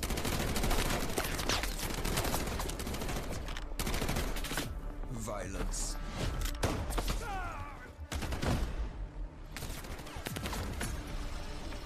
Struggle.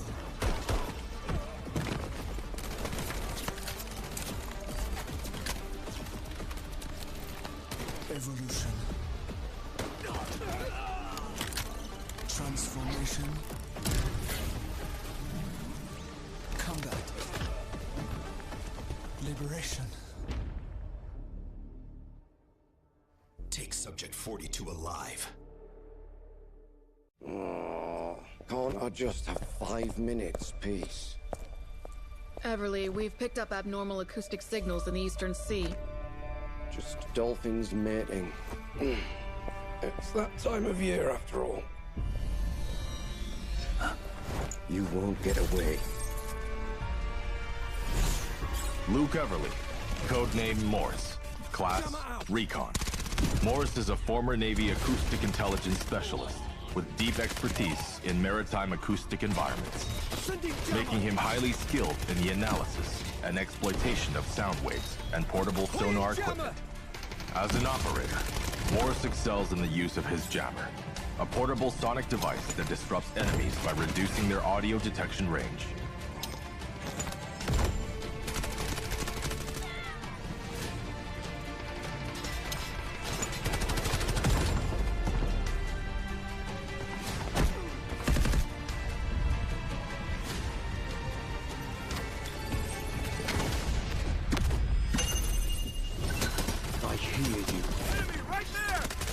Morse's advanced sonar device emits sound pulses to scan for enemies, generating markers on their positions.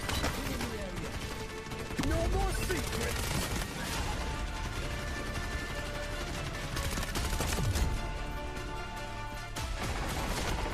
Jammer out! Point flash! Sending jammer! Throwing delayed flash! Allied cruising engaging! Searching for hostiles! Throwing delayed flash! Sending jammer! Throwing jammer!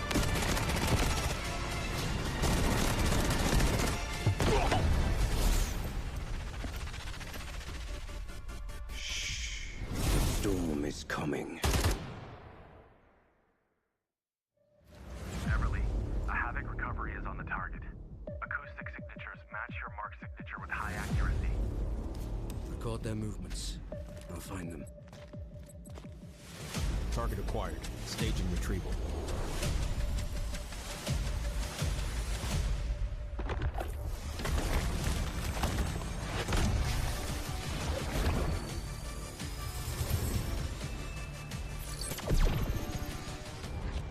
The signal's blocked. I can't pinpoint their location. Guess it's up to me then.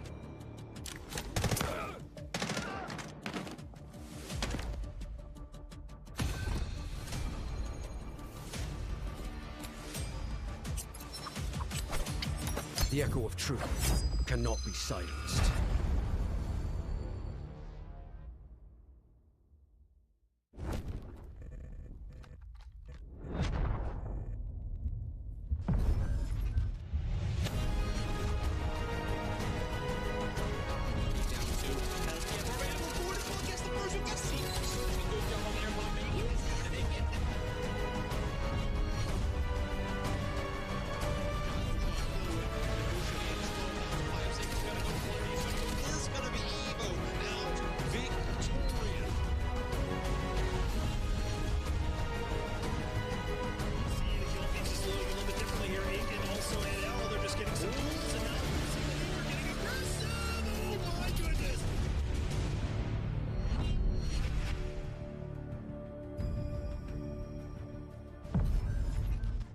Okay, welcome back everybody to Ready to Go here for the open qualifiers for the Americas, and it's of course Laz, myself here with DK, and we're already getting ourselves to a couple rounds We get to go to the final airdrop round to kind of see where things are going to go here in terms of building up that money and just kind of getting ready for the chaotic Space City. But we got to see that NL were the first ones to be able to grab themselves the Mantle Brick in case you missed it. So they're definitely putting themselves in a great category and a good conversation here in terms of lead right now in terms of, you know, the leaderboard. But we have a bunch of these other teams where things are still up for grabs, and now we get to see the place, or the last place team gets to decide what they want to do here for this third round. So that's kind of the interesting part too, and I believe that should be Not as well going for that decision.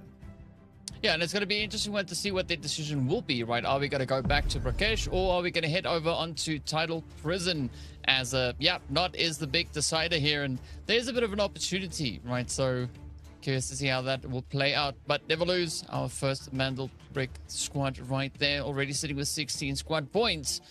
And Burger Kong not too far behind them, right? Doughboys also coming in pretty close. Both teams very similar with regards to the amount of total assets they've been able to secure so far, 8.3, 8.1.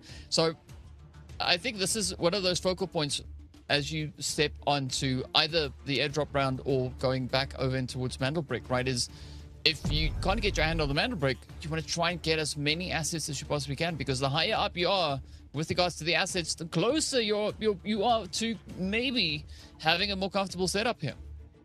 Yeah, and it looks like we're going to go to the Brakkesh as well, so that's going to be the decider right now, so that's a very interesting one too. And again, it's going to be based on the spawns, right? I mean, again, like anybody that can be able to find themselves in Tower Babel, it's going to be a good little bit of a situation, but yeah, you can already see the operator pool a little bit from this one too, where we see the Raptors have been fully depleted, right? You already have 4 teams that don't have that option at all. They still, 2 teams remaining for the one, but still up for grabs for everybody else, which is still not a bad position to be in.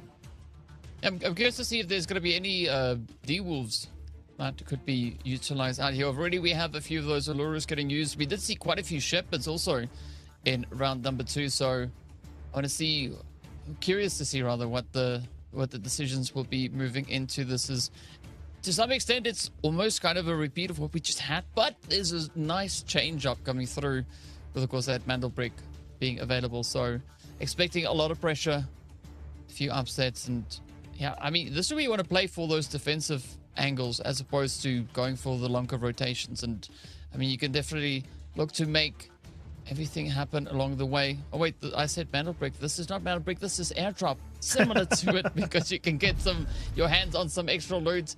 But loot is going to be the name of the game here, right? You want to try and make bank as many of those assets as you possibly can. Yeah, and I mean the interesting thing too is, again, like for the predicted spawns, it definitely, again, for these teams, you can see in the bottom, like the tier 2 spawns are great, because again, just I always kind of emphasize like how much the Tower Babel can just be such an amazing landmine of just being able to find tons of good loot. So that could really rack up a little bit here for a team like Not if they put themselves in that kind of position. So not bad at all, but it definitely creates the bigger conversation of what they want to do, right? And this is where it's just going to be the big opportunity for grabbing some coin, grabbing some assets, and kind of progressing forward before we go to Space Old City.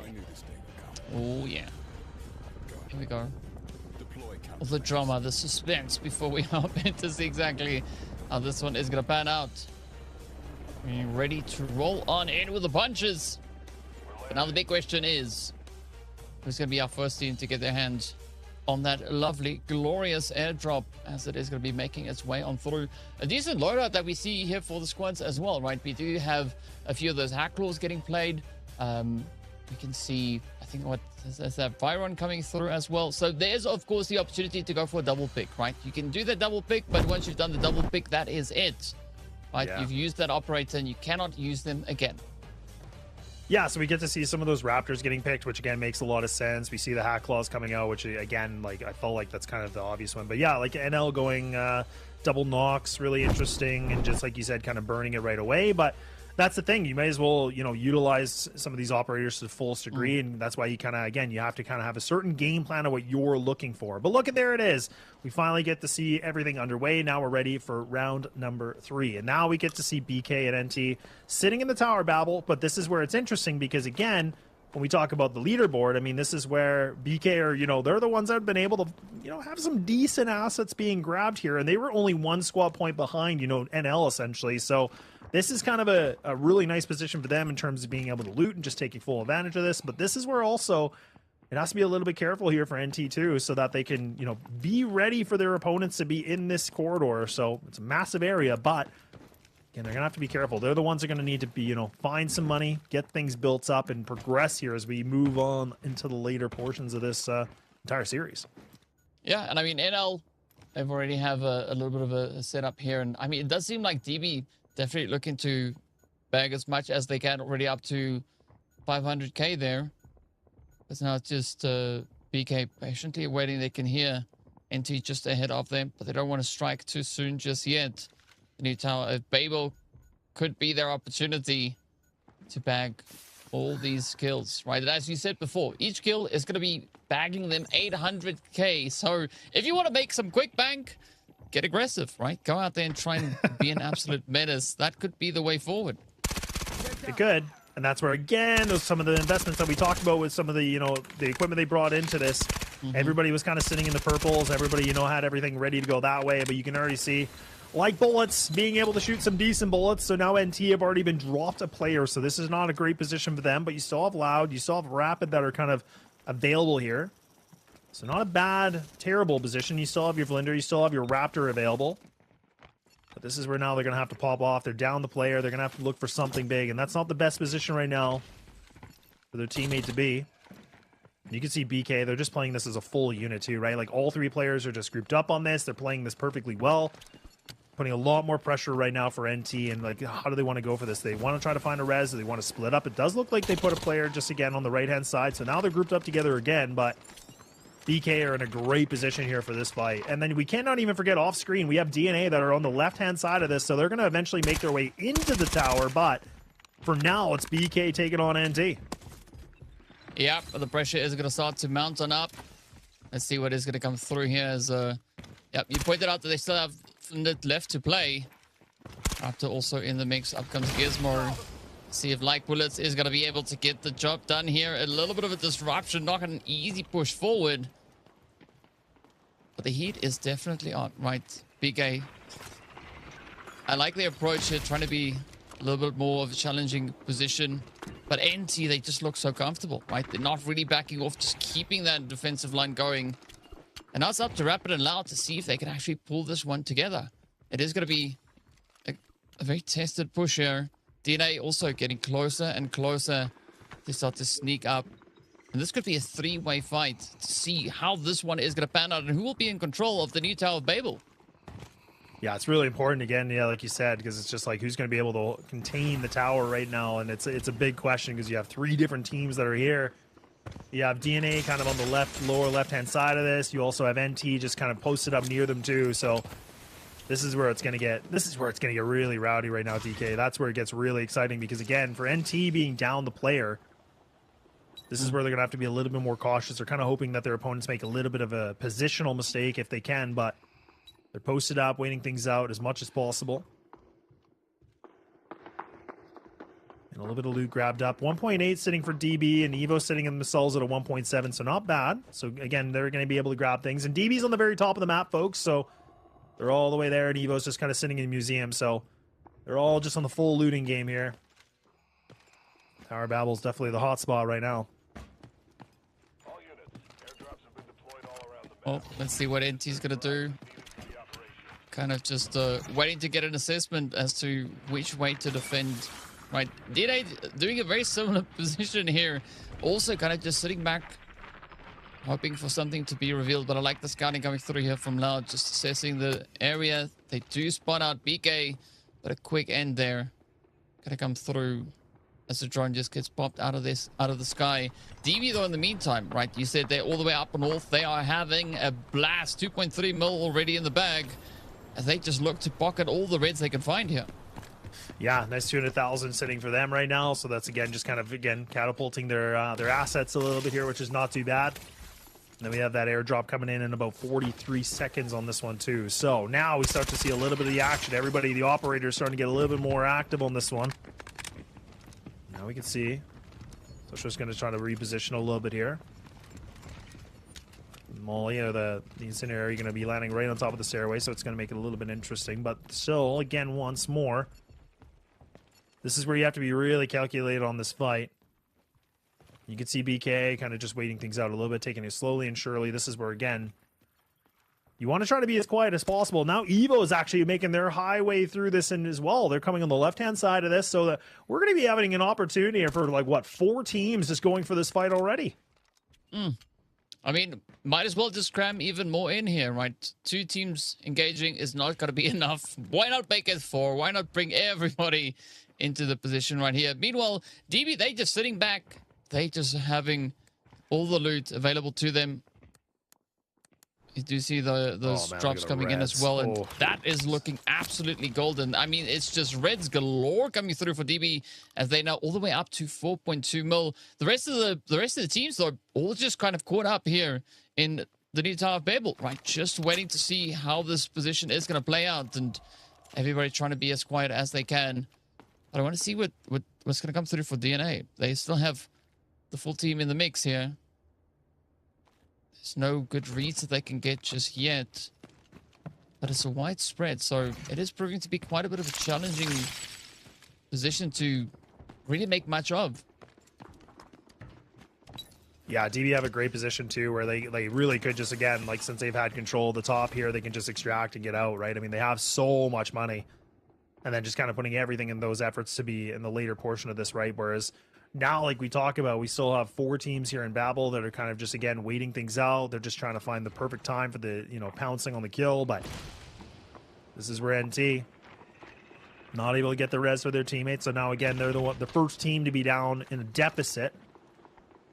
And now we're still 10 minutes and 30 remaining in this round number 3. So this is where, again, time's ticking away. Still plenty, but, I mean, again, gotta be mindful how fast this has already gone already. I'm just waiting for the fight, man. Like, I'm just waiting for the gloves to come off and everybody is going for a swing if they can, if possible, right? Yeah, I mean, it definitely could be quite a bit of a snowball effect here, right? One of the squads here is going to be the one walking away with some decent potential bank, right? Capitalizing on all those eliminations. I mean, 800 apiece, that is going to be some easy claps, right? If you want to contest DB for the amount of assets that they have leaving this round, that is going to be the way to go. BK getting closer and closer, just kind of pushing NT. Rapid is going to be falling off the top. Not quite sure if that was a planned move, but this is going to be opening that jar, right? BK now really trying to capitalize as they are just slowly encroaching. NT trying to be as quiet as they possibly can. Not looking to make too much happen just here. But with Flinder, you can see everything now just getting deployed, right? Making sure that they have a good fighting chance if that breach is about to come. I think especially looking at Hacklaw, right? It's a little bit of a flex right here on Brakkesh. So let's see whether or not Lutz can actually use that to its full extent. Cloud now getting absolutely blinded. And this is that entry that BK now looks for. Up they come, rather beautiful jump. But NC now just getting absolutely clapped hit after hit. Down they go, and it's done. A very good rush coming through here for BK. Already 1,800 in the bank. But now there's still quite a bit of a way to go, right? They're not exactly out of the woods just yet. Yeah, that was honestly a really good engagement. I love the fact that, like, the pace of that from BK, the fact that they just, again, good utility getting thrown into there. Like you said, everybody being blind, so that was just able to go for the big old swing and then that double player swing as well through the main doorway. Like, yeah, really, really nice. And again, NT were in a problematic situation, right? Again, we talked about they were down by 2 already, so the number advantage definitely panned out very, very well. So, not terrible at all. But we do get to see the first extraction here for DB. They're going to have their first player BMO once again, just getting all the loot, getting the heck out of here. Not bad at all. And that's where I talked about the top extraction was available here just on the outside the grand. So again, this is becoming a little bit interesting. We still only have 1 team that's been eliminated. The airdrop has officially landed just in the outer portion here of the museum. And NL are the ones that are close on by. But again, it's funny is that they don't really have any threat. Like, they do have it up for grabs if they want. But this is where, again, the placement of it, you're like thinking, okay, surely not. Surely it's not going to be that easy to grab. And it might turn out to be exactly that easy, right? As you said, there's no contention there. So it's probably going to be the easiest airdrop that they've had to work with so far. In the meantime, we also see DB continue to move their way around, looking for more safe salute, looking for more of those reds to capitalize upon. Ooh. Some more purples now coming out here for the side of Evo. Again, not the craziest bit of bank that they have, only sitting on 2.3 mil. They could definitely look to capitalize on a few more, especially if they want to set themselves up for that round 4 push, right? If they want to go in with some good gear, some heavy hitting ammo as well, this is going to be the map on which they could look to accomplish exactly that. But it's just curious to see such a focus of teams sitting over towards the southern side here, Laz. And I mean, NL, they just waiting for the airdrop to open up. That they are. Again, you still have the extraction point that's available just on the outside of Babel, and then you still have the helipad area too. But I mean, still, it's just, this is where you just try to put all the resources on the right people here. But again, like you said, the airdrop going to be available. NL is the one that's just close on it. They should be able to grab onto it. There it is. Exactly that. Loco's going to be able to now do a little bit of looting. And things getting up for grabs. And it's going to be for free. DB on the far right-hand side here by the camp. So, again, not even a threat. So, not bad here for NL. Some good money. A little bit grabbed here for them, too. So, again, 2.4. Not bad here for the ones that are holding on the mantle brick here to start things off. And, again, they were the ones that they got themselves that nice little bit of bomb here, too. So, it's not a bad situation to be here for NL. Yeah, definitely not a bad day at the office at all. A lot of looting still happening up here in Babel. So let's see whether or not Evo is going to be able to get a little bit of something happening here. Of course, there's still that extraction on the far southern side. We do have that helipad one also available. But it is going to limit the options quite a bit, right? I mean, especially over on the heli, that is going to be a very limited approach here. But DNA going to try and risk it as they are going to start to move on forward. I'm not quite sure where exactly they are going to be looking to get themselves situated, but you know, worst things come to worst, they can always try and maybe find a little bit of farming, right? They are the team currently with the least amount of assets in their bag, so if they can find a few players to pick up along the way, it's not going to be the worst strategy for them. No, and you still have again, you have DNA just in the middle portion of the map as well, outside of your museum, and you also have NL there too. And DB is kind of slowly and surely making their way on the right hand side too. That's just off screen here for you folks, but now this is where we will see DNA maybe even going a little bit toe to toe here with NL, but which is kind of interesting considering that NL again 2.4, DB are sitting themselves at the 4.2, so it's been good. Some good money grabbed up here for some of these teams. A little bit rough here for NT, like we talked about. Unfortunately, been sitting on the bottom of the leaderboard. First team out here for round number 3. Hasn't been too easy here for the side of NT, I should say. And there we go, 354 on that extraction.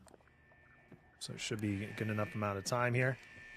But again, this is where, again, teams, like the amount of teams that are still alive here for this situation, DK, gets really, really interesting because, I mean, you still have some of the abilities to cut and get the smokes through, but it's going to be chaotic, man.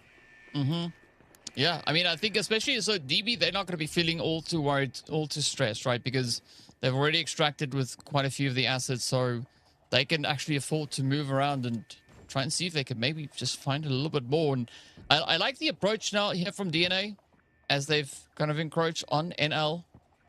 I mean, NL, they also don't have a crazy amount of assets currently with them, but they were opening up that airdrop, so there is still a bit of an opportunity here for DNA to try and not only reach that 1 million point, but look to go a little bit further on. NL doing a little bit of that due diligence. Spidey senses telling them that there's something around them. But we do have an extraction timer running down as well, so DNA are going to try maybe just fend off NL for the time being.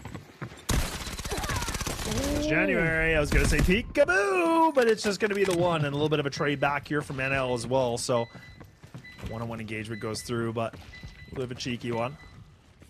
And now for DNA, already being dropped a player here, so this is going to be fine here for NL. They're going to be able to get the quick res onto this. I say quick with a little bit of an asterisk on it, but still, get the res back. That's fine. A little bit of a fight, but now also with 214 on the extraction here in the middle. Again, teams are moving through. BK on the far right-hand side. Evo's finally leaving Babel as well. Clip should be able to go for the Babel extraction, and then everybody else will just kind of go on their own little bit of adventure too. But now time is ticking. This is where it gets really close. And oh man, what a beautiful amount of control now from Joseph. Be able to find that. So DNA now dropped again here. Not a good position, and just kind of leaves the last operator kind of on his own here. This is not great right now from Taiti. Oh, there we go. Another follow-up is in. Assisted kill coming through. And this is that, again, that opportunity to try and make up some bank, right? As we saw, 800k is going to be up for grabs for each of those eliminations. Now it's going to be DB going all out here. They know that they have free reign to some extent, right? They've already extracted with all the valuables, and now it's going to be a full send here. Loco nice. trying to close it up as well. 2 players up, left full side of NL. Loco. Yeah, but right below. Yeah, a very tough jump coming through. What? Look at the surprise plays here from Loco. Absolutely on the money, though, as it gets very quick cleanup there. And, I mean, this is just a really aggressive performance going through from NL.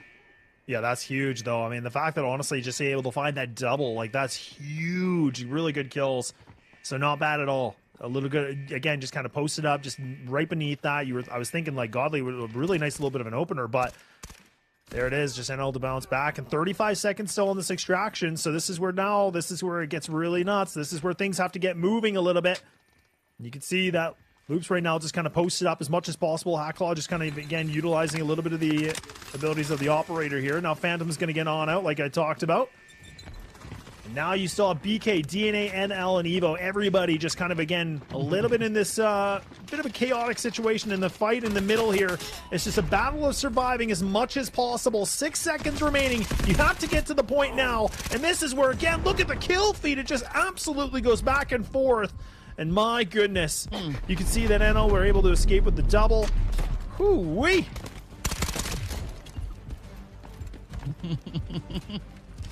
And all of a sudden, it is just quiet, right? There's one player left. Everybody else just left the space, and that is it. It's like a Thanos snap came in and just ended the round, right? It's just like, you know, it's done. It's over. We've had enough. We've had enough fun. You got to walk away with the loot that you were able to secure in your safe box. And a very exciting round, though. I mean, I like the upsets, but DB, they just big brained their strategy here.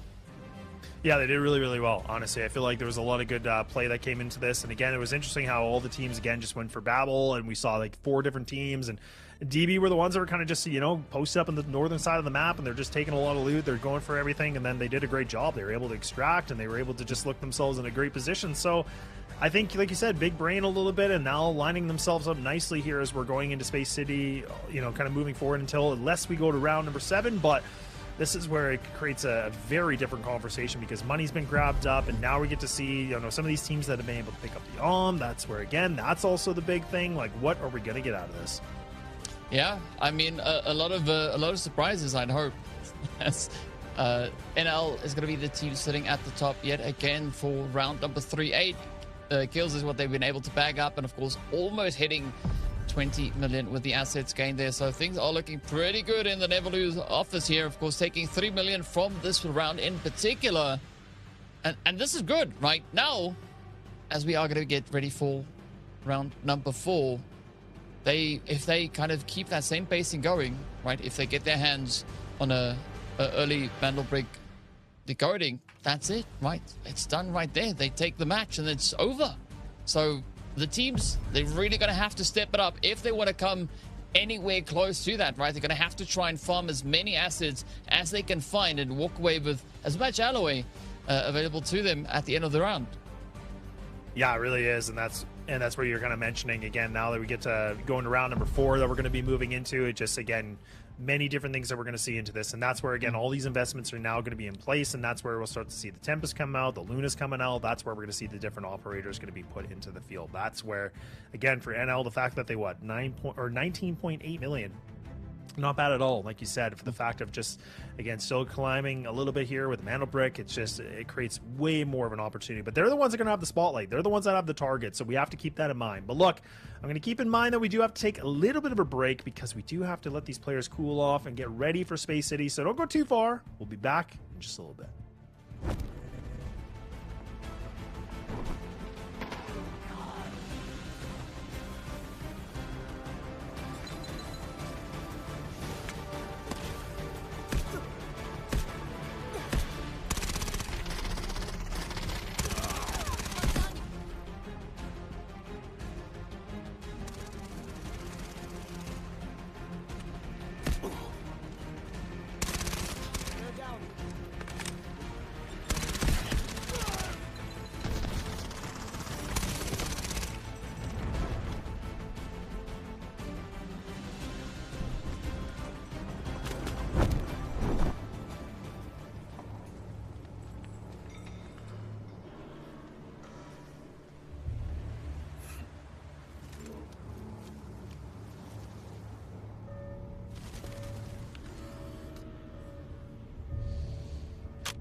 got their movements.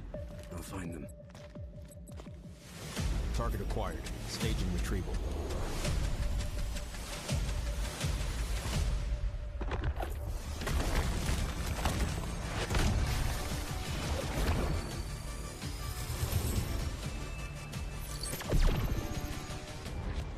The signal's blocked. I can't pinpoint their location. Guess it's up to me then.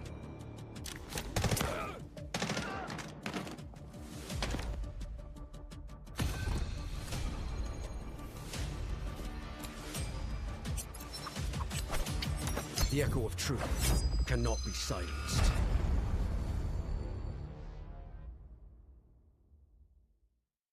Warning.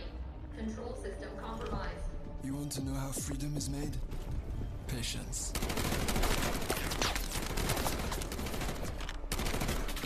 Violence.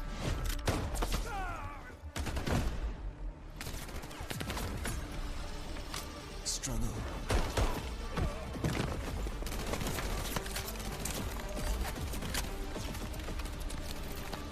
Evolution.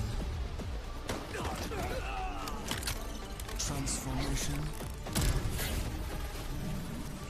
Combat. Liberation. Take Subject 42 alive.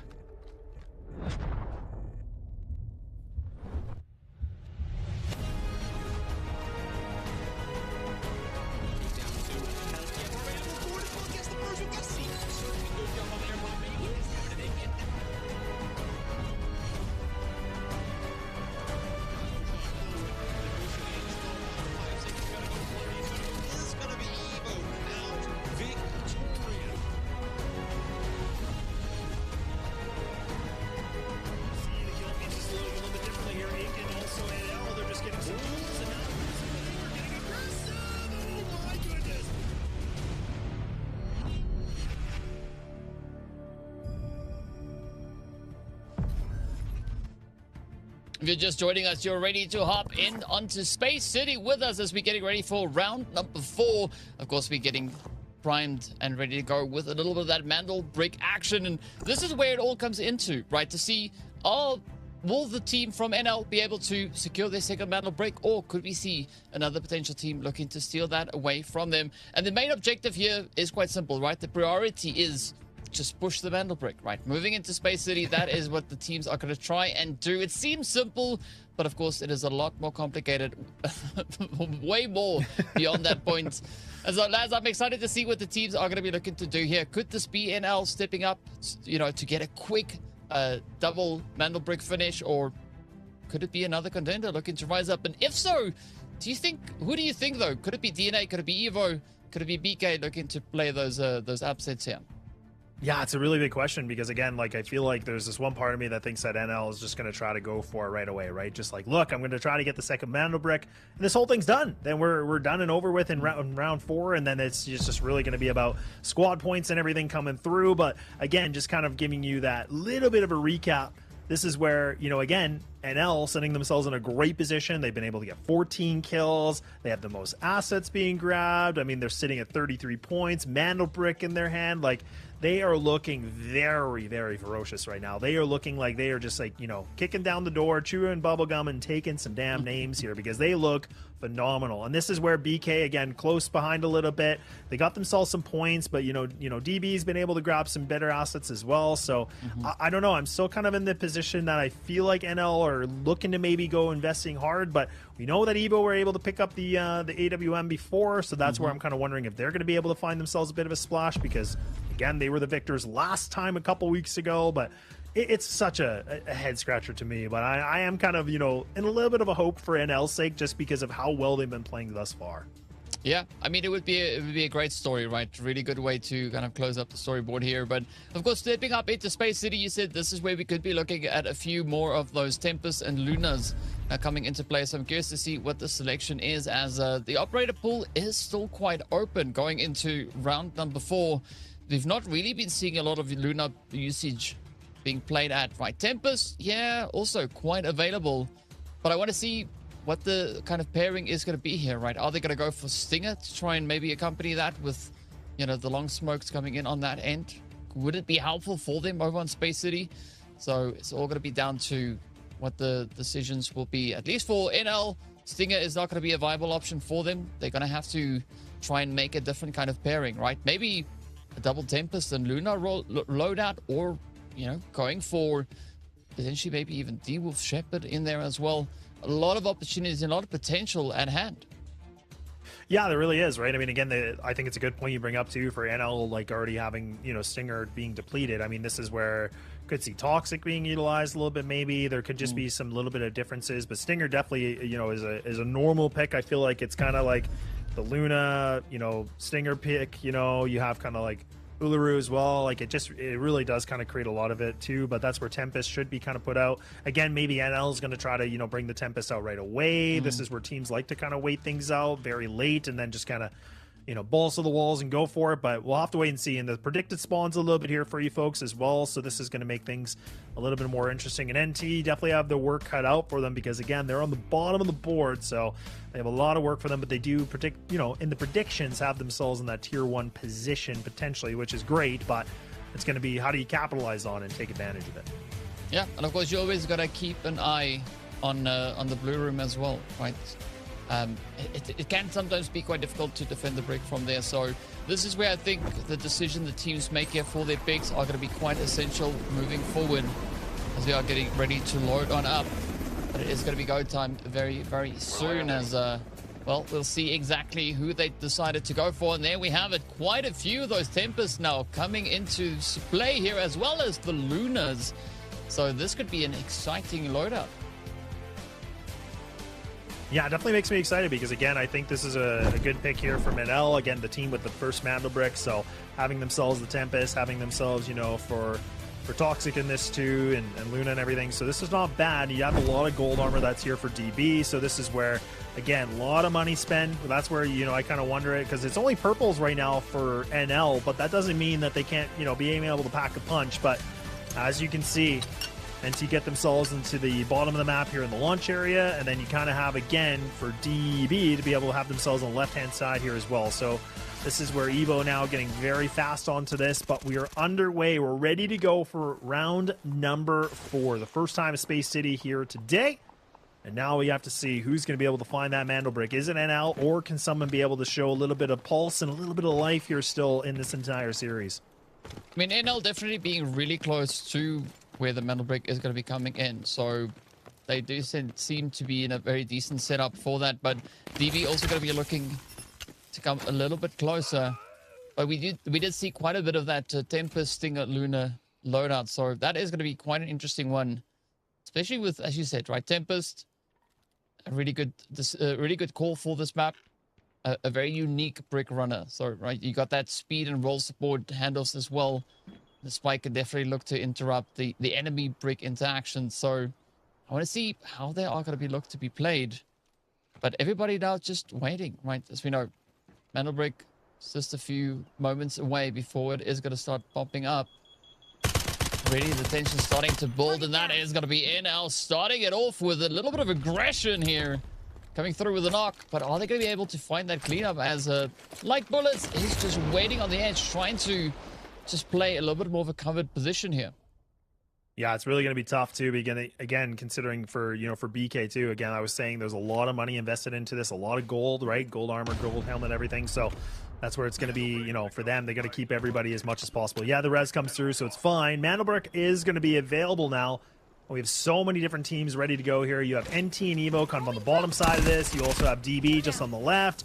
Evo is going to go down, or Widows, I should say, is going to get a player dropped already. So Evo, I was talking about them maybe looking for a bit of a splash into this one, but it's already them that goes down by 1. And the smoke's coming through.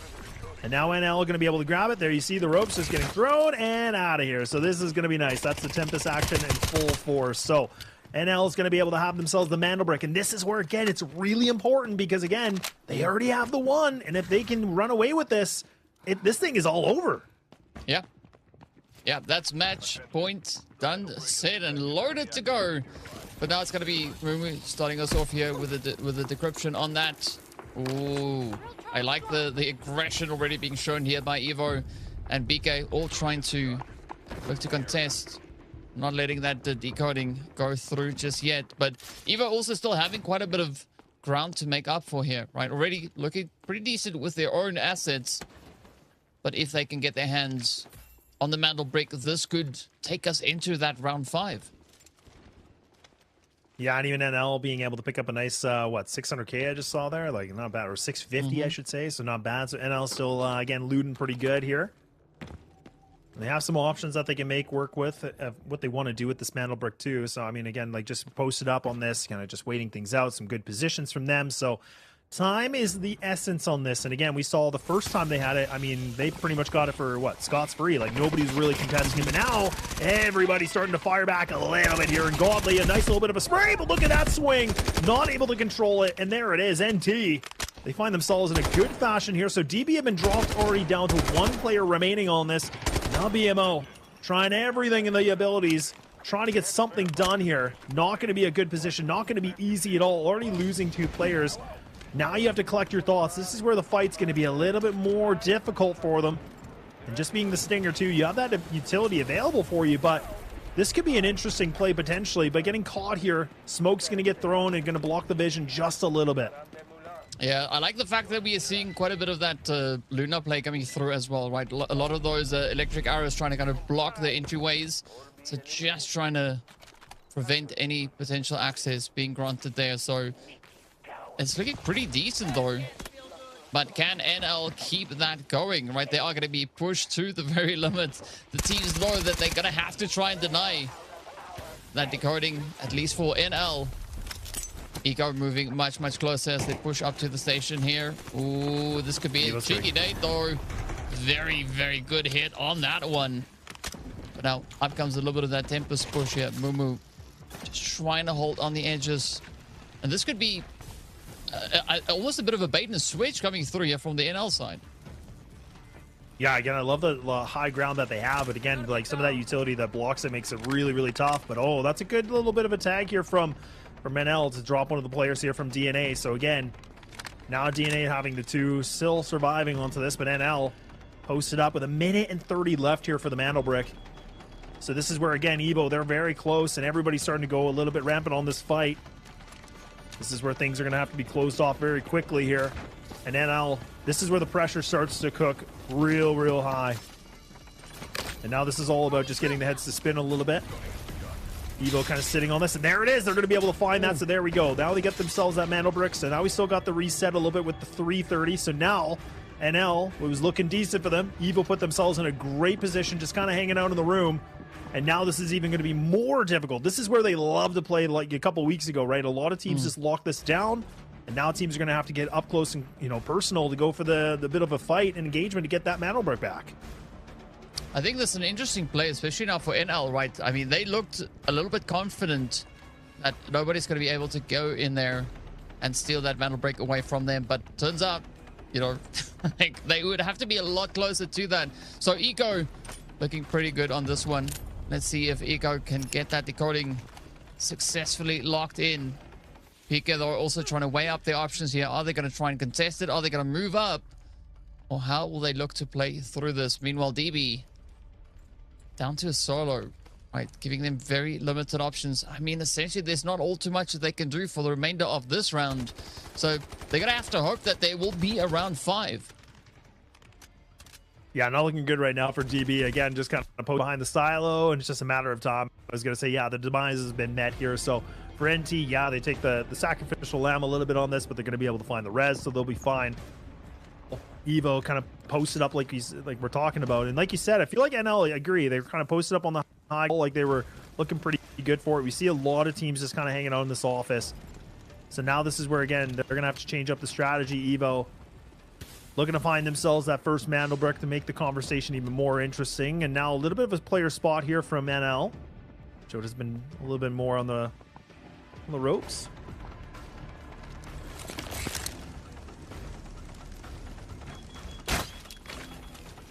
Arrow's going to get thrown back and forth. Back and forth affair here between BK and NL.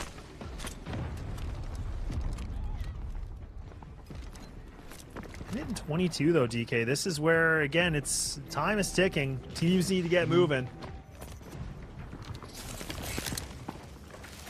Time's slowly running out. They have very limited options, but again, we do see quite a few of those electric arrows are coming through just to try and disrupt everything they can. Quick fallback there for the NA as well. Evo just looking pretty good here with the defense. Nobody being able to take it away from them just yet. So good read, I'd say, coming through on the Evo side. And then after that, it's pretty much free for all, right? Then they can go out and look to see if they can lock in a few more additional points, going in for those kills. In the meantime, NL, I don't really see them kind of bouncing back here. Are they going to wait till the very last moment? Doesn't seem to be the case. But they are keeping a very tight position, still just waiting up here in that blue room, hoping for a bit of an opportunity.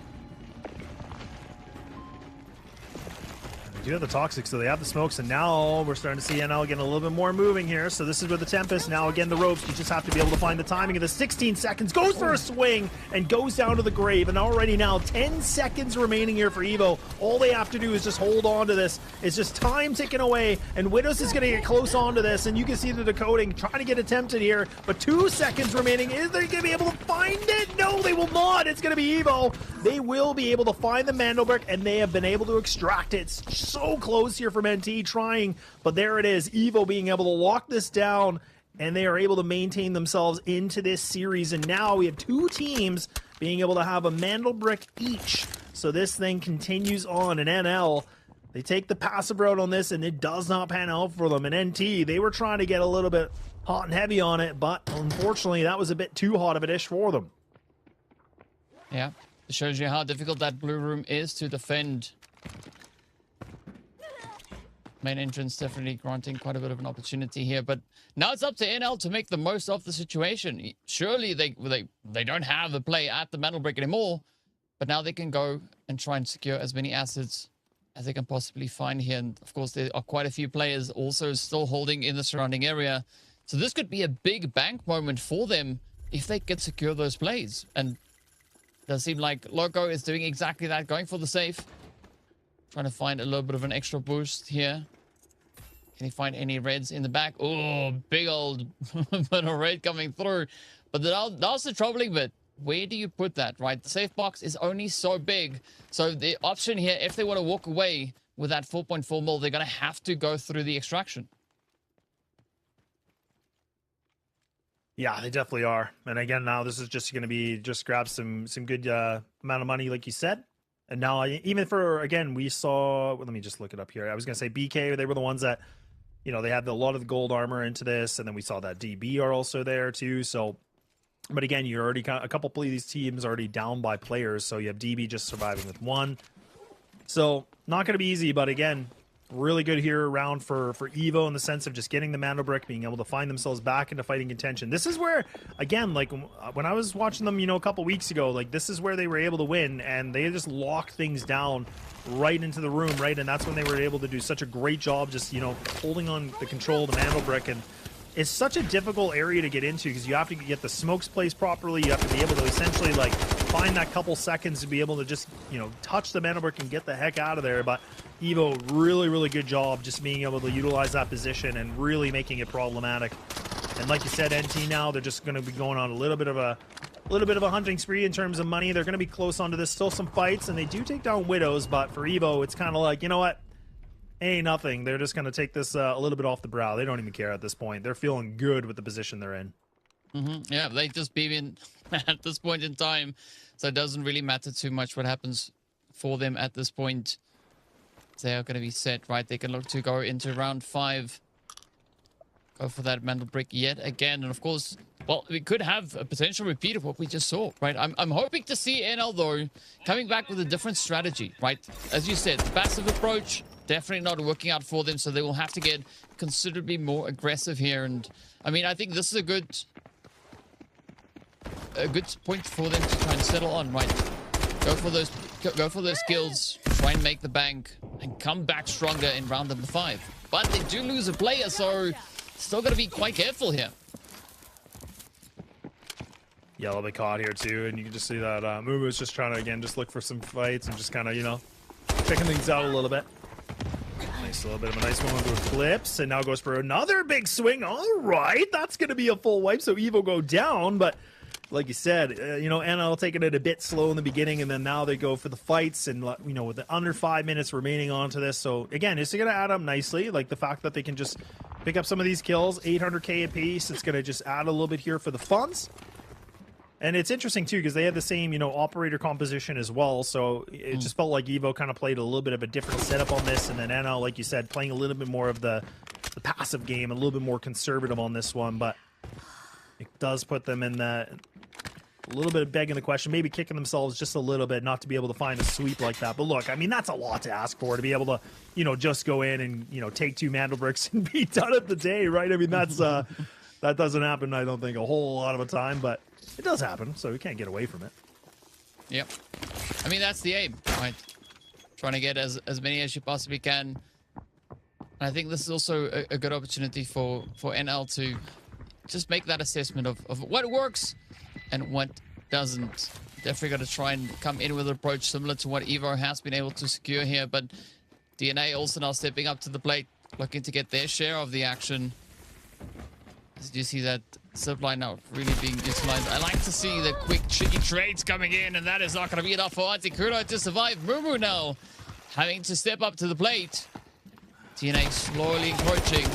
Mumu having to take a very decided play here. There's going to be a push. 1 down. Oh, 2 down.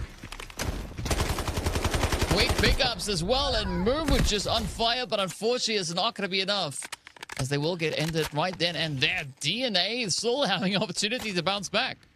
Yeah, man, it just seems like nobody's going to be able to escape with this, alive, right? I mean, it's just casualties on casualties, and now again you have NT and DNA, the last 2 teams that are surviving, right? I mean, that's a little bit ridiculous, but you love to see it. I love the fact that NL, again, just going for some cool kills. We saw some really good engagement from them, but good bounce back a little bit here for DNA to be able to find this, and NT as well. Like, you can already see some of the assets that are being grabbed up here. 3.2, now 4.7 here for NT. So this is climbing up pretty quickly, and still kind of going on a little bit of a loot here with still a few minutes left in this first Space City. I think there's about a minute and 56 remaining here on the 1 extract here on the bottom side of chamber. They should be able to get for that. 600k picked up here for DNA as well. So not too shabby. Yeah, definitely not too shabby at all. We do have those distractions also still being available to them, but everything not getting shuffled around. They are going to be looking to bag as much as they can. Ooh, that is a very nice looking red coming in there as well. Already 11 mil. Wow, they are really just trying to push it all the way they can. But the big one is, are they going to be able to extract though, right? That is the big kicker, because it helps them only so much if they're able to make all that bank, but they can't get out of here on time. Yeah, still grabbing the good assets though, and again, just get everything into the safe box too, right? So again, just the benefits of the 3x3 that we always talk about, but still a minute remaining, or just under that minute remaining here for the extract, and that's where again teams are going to have to just kind of send it, and that's where they're going to have to hope for it. But that's, again, there's not many players left. I mean, 3 each on each team, so you got 6 players alive in this one for round number 4, but DNA and taking their time a little bit on it. So 40 seconds remain onto this, and again, NT kind of posted up nicely on this and should be able to get the noise cure from Loud. And there we go, some good spotting, and that's actually not too bad. You can see the rope is trying to get a little bit active onto this one, but now it doesn't seem like anybody's going to be able to escape. Seems like there's a lot of blood on the water right now, and everybody is just sniffing it, but you can just see January even trying to get a little bit of damage as well. The arrow is getting thrown, Rapid taking some big damage, but January has to be really careful in this position, and look at that. Kills galore back and forth, and DNA now just down to the 1 player remaining. This is not going to be good. A Stinger remaining on his own. He's just trying to pre-fire. He's just trying to look for any sort of a duel possible, and there's a swings, and that's aggression. Not bad. And all of a sudden, it just seems the extraction does happen, and there it is, DNA. I mean, they go for some fights. 19.2 right in total assets of everything, but nonetheless, not too bad at all. Yeah, but we did see NT managing to escape, right? So they walk away with a glorious 11.4. So that is a very good run for them. Now the big question is, what is DNA going to do? Because the round is about to come to an end. We've got just about 10 seconds left on the clock, and now it's a quick push to get everything over into that safe box. Yeah, that's going to be a good conclusion. I'm really excited to see kind of just kind of calculating everything and figuring out what's going to come out of this whole situation. But yeah, we were talking about NL maybe looking for a little bit of a storyline to see if they could be able to find themselves 2 Mandel bricks and sweep. Not going to be the case at all. It seems that Evo bounced right back into this, and that's what I was kind of saying. You know, when it's Space City, that's what made me really excited. I'm like, hey, like they're pretty good on this map. Like they know what they're doing, but. It was interesting to see the similar operator composition going head-to-head, NL taking a different strategy, and Evo just getting right in there. And even for, I think it was NT, they were the ones that were really, really close to actually getting that decoding as well. Like, I think we were down to, like, the last couple seconds, but nonetheless, still very exciting, you know, a little bit of Space City we get as that teaser, and we still progress through this series. Yeah, definitely progressing through it indeed. And I mean, a few teams definitely managing to capitalize on increasing the overall assets that they were able to walk away with here. And of course, at the end of the day, right, aside from the battle breaks, that is going to be part of the race. So moving over into round number 5, that is going to be the opportunity to see, can NL maybe come through with a different strategy, right? Are they going to go for a non-passive play to secure that battle break? The first attempt didn't exactly pay off for them. And again, we did see when NL got their hands on that Mandel Break, they also only had 1 kill, right? Now, Evolution doing exactly the same thing. Mandel Break, 1 kill, boom, out they go. Yeah, and I'm not even against it, right? I mean, this is where, you know, you get that Mandel Break. That's obviously the holy grail, the whole situation, right? So this is where, for them, it's like, sure, they don't get the duels, which I was a little bit surprised about in some regard, with, like, Widows and, you know, Eclipse being able to be some pretty heavy hitters, but at the end of the day, it's just like, look, you get the kill, you get the Mandel Break, and you're fine. So now again, this conversation of first place is still up for grabs. At least puts you in a decent position here for that top 3. So now this is where I'm kind of wondering, okay, look, now we got to kind of put a lot of eggs in the basket. We got to see what we can do here, because this is where other teams, they're kind of fighting a little bit for their lives here to get a Mandel Break on the board too. So it's not just letting it for Evo and NL. It's like, look, other people are still in the game, and there's 6 teams that are still fighting. And that's where the whole different dynamic is going to unfold a little bit. And that's, again, what makes it so exciting. But we have to wait and see. We have to kind of see where this is going to pan out in the sense of Space City. But definitely interesting to see how well Evo took that, and the fact that NL now, we'll have to see kind of different strategies they want to use. And still they have a lot of operators they can choose from. Yeah, I mean, realistically, we do have 5 Mandel Bricks up for grabs, so there is going to be quite a few opportunities for teams still to go for that. 2 of them already bagged up, sealed. There's no more opportunities for those, so surprises are awaiting us. And of course, we'll continue with the surprises right after the break, so be sure to stay tuned, and we'll see you on the other side.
their movements.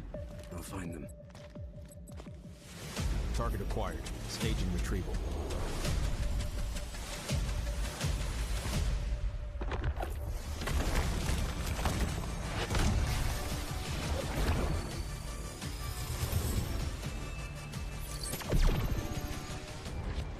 The signal's blocked. I can't pinpoint their location. Guess it's up to me then.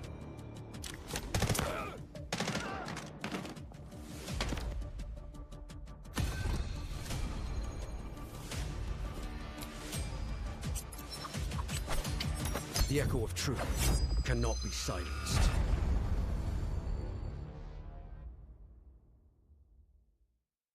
Warning. Control system compromised. You want to know how freedom is made? Patience.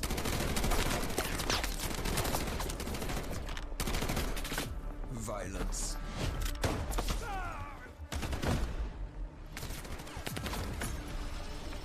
Struggle.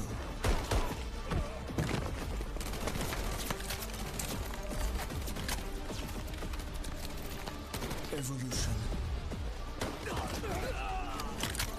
Transformation. Combat. Liberation. Take Subject 42 alive.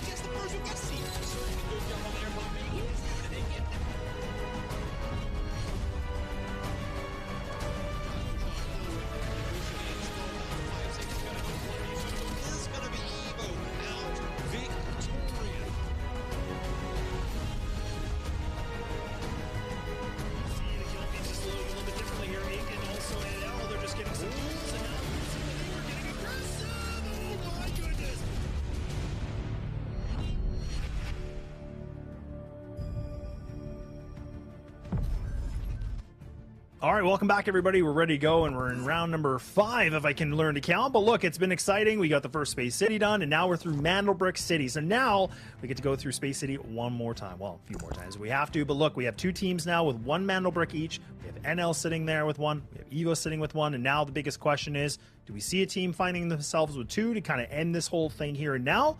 Or do we still have some teams with a little bit of life and a little bit more of a fight in them, getting themselves a Mandelbrick and continuing things on? But look, DK, I got to get your thoughts. I mean, a lot's happened here so far today, and how you feeling? There's been a lot to digest here so far. I mean, it's been quite exciting, right? Really looking at all the pressure being applied onto the Mandelbrick station itself, but the team's definitely trying to bag as much as they can. I mean, never lose. They've been doing a phenomenal job already, securing themselves 19 million assets as well as those 19 kills as well, right? 38 points. That is going to put them on a pretty good standing. But the big thing that I'm curious about is to see what the operator call is going to be coming into round number 5, right? Because as we know, you can only use the operators twice. That's it. So the teams that have already used up their Tempest, Stinger, and Luna, are they going to look to replicate that coming into here yet again and hoping that we kind of end on this round? Or are they going to maybe try and change things up a little bit in anticipation of a potential round 6? Yeah, it kind of begs a lot of different questions, right? Because again, like we see, like as you can see, the Tempest has already been burned by everybody one time, and then again, she's still available. You have Luna that also has been used, right? Which makes a lot of sense. So a lot of, operators are kind of up like for their one last time they can get picked. So this is where, again, you see teams like NL and Evo where they're like, okay, do we want to just maximize and do everything as much as possible, or maybe we just, kind of shift things around? But this is, as you can see, some of the most popular operators, which it isn't too surprising. That's what we got to see. We got to saw in the last game as well. Yeah, I mean, it's good to see that the toxic option also being at play here. So I want to see how that is going to pan out, and we can see our pick rates. It's definitely going to be Luna and the Tempest coming through here, the big deciders, especially on the map of Space City. But yeah, there are a few viable alternatives, right? Going over for Toxic, good strategy on that. Definitely looking to capitalize on the offensive utility that we have there. But essentially, Stinger could also be quite a viable option to utilize. And we did see quite a few of the teams still having those options available. So from what I remember, it is going to be a pretty tough play, at least for NL, right? They don't necessarily have too many options remaining with regards to their operators. But if we do make it over to round 7, that's where it's free pickings yet again, right? So only round 5 and 6 is where the limitations come through. Once we hit 7, it's free pickings. You can go with the same operators again, and we are going to be taking a look at exactly what the loadout is coming into round number 5. Yeah, exactly. And like you said, I think it's been interesting to see the fact that Toxic's been picked out a lot, and there you go. We can actually see for round number 5, it's exactly what's going to happen here. So we already see that NT, they're again kind of going a little bit heavier on the equipment. So not bad at all. And then you have the Tempest being utilized here, so she's going to be gone after this. But yeah, kind of a similar, a little bit of approach here in some of the picks. So not too surprising, considering, like, you know, when we got to show that graphic a little bit about the, you know, the pick rates and everything, like 33% for Tempest, 33% for Luna. Really no big surprises, but now it all just comes down to this. It's a question if we get the team with the first 2, or we have a team that's able to make things a little bit more interesting and continue things on. That'll be the biggest question. But NL, they're going to be the ones on the bottom here, a decent spawn as well. And then you also have, again, for DNA, BK setting themselves not in a bad position. Well, here we go. It's going to be a full send. And an interesting lineup coming through here from the side of Evo, as we just saw, right? A very defensive heavy approach that they are going to be taking coming into this round. So they definitely have that Mandel brick in mind. So curious to see if they are going to be able to make it across in time. We just have around about a minute left on the clock before it will start to become available. So this is that opportunity for setup, right? NT already very close to that as they start to move up. But Evo, they have quite a bit of ground to cover here. And I think potentially maybe for Evo, the play could be to contest, right? Not necessarily start off the decoding themselves, but look to steal it away.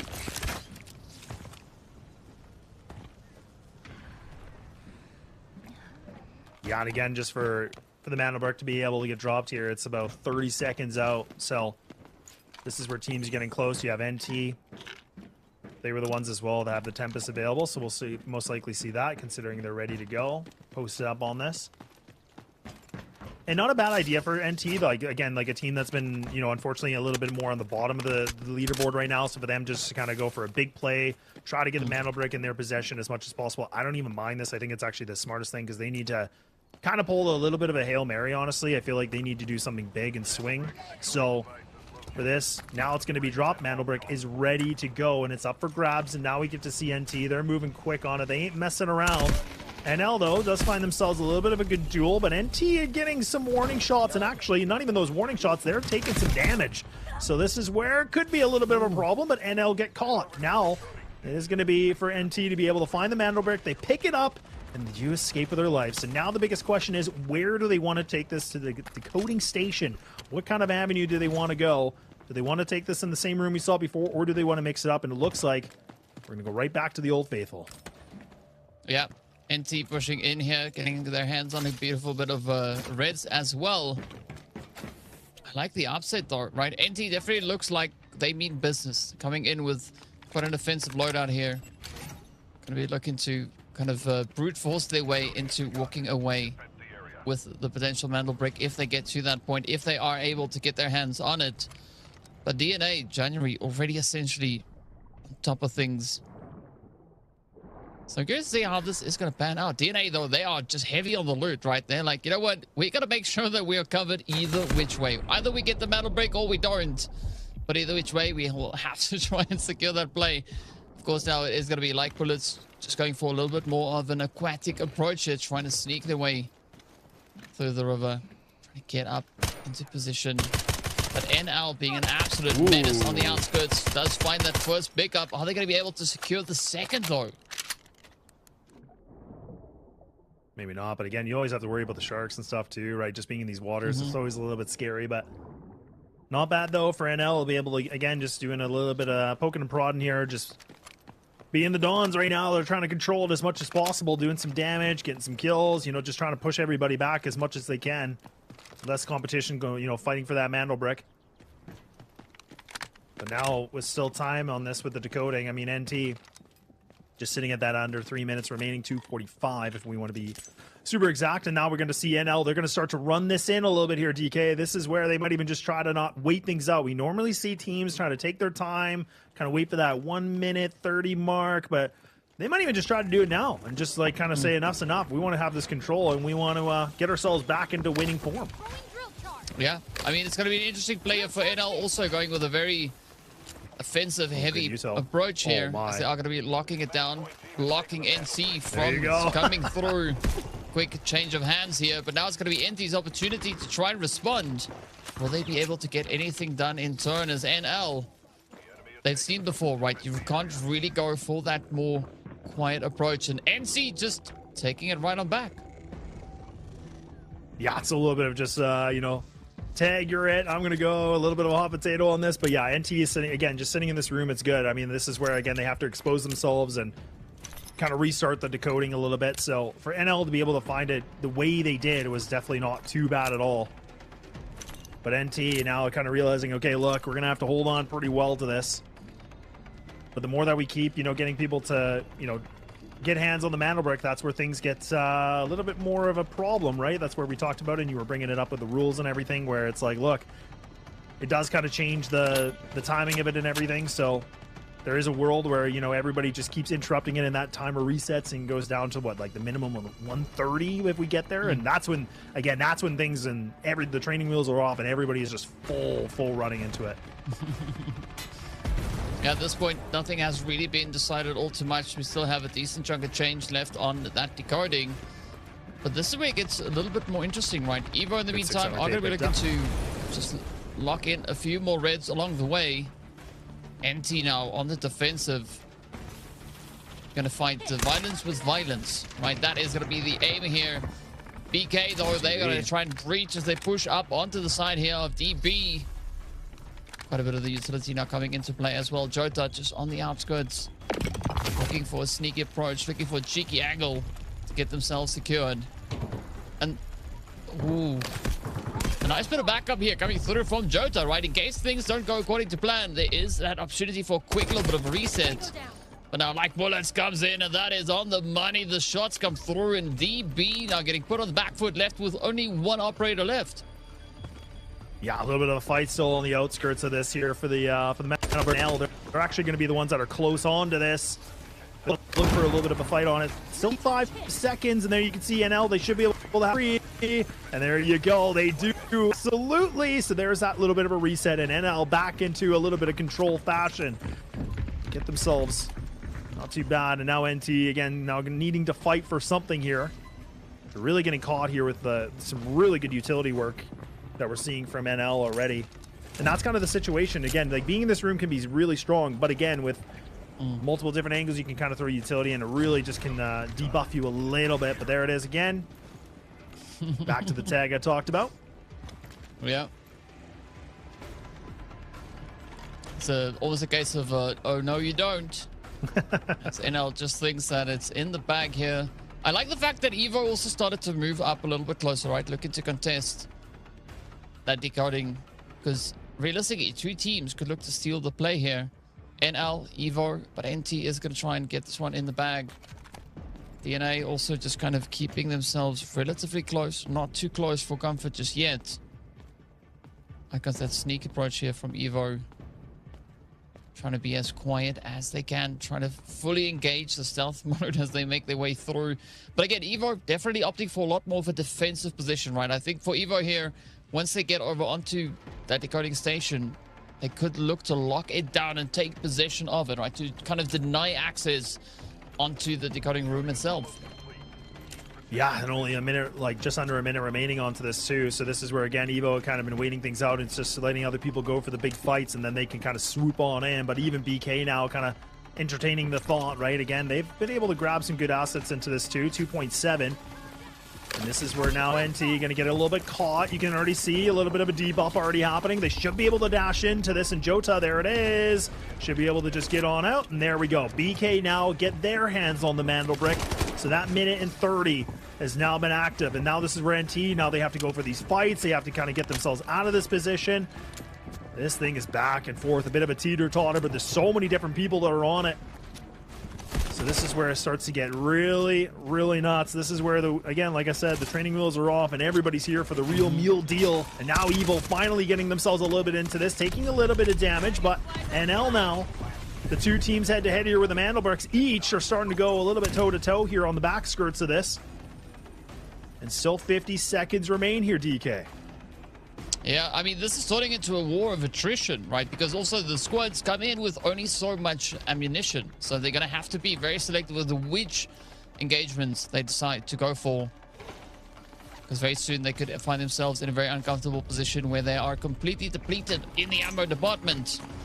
But it does seem like NT trying to get it all back as they do just push out, quickly putting their hands on it.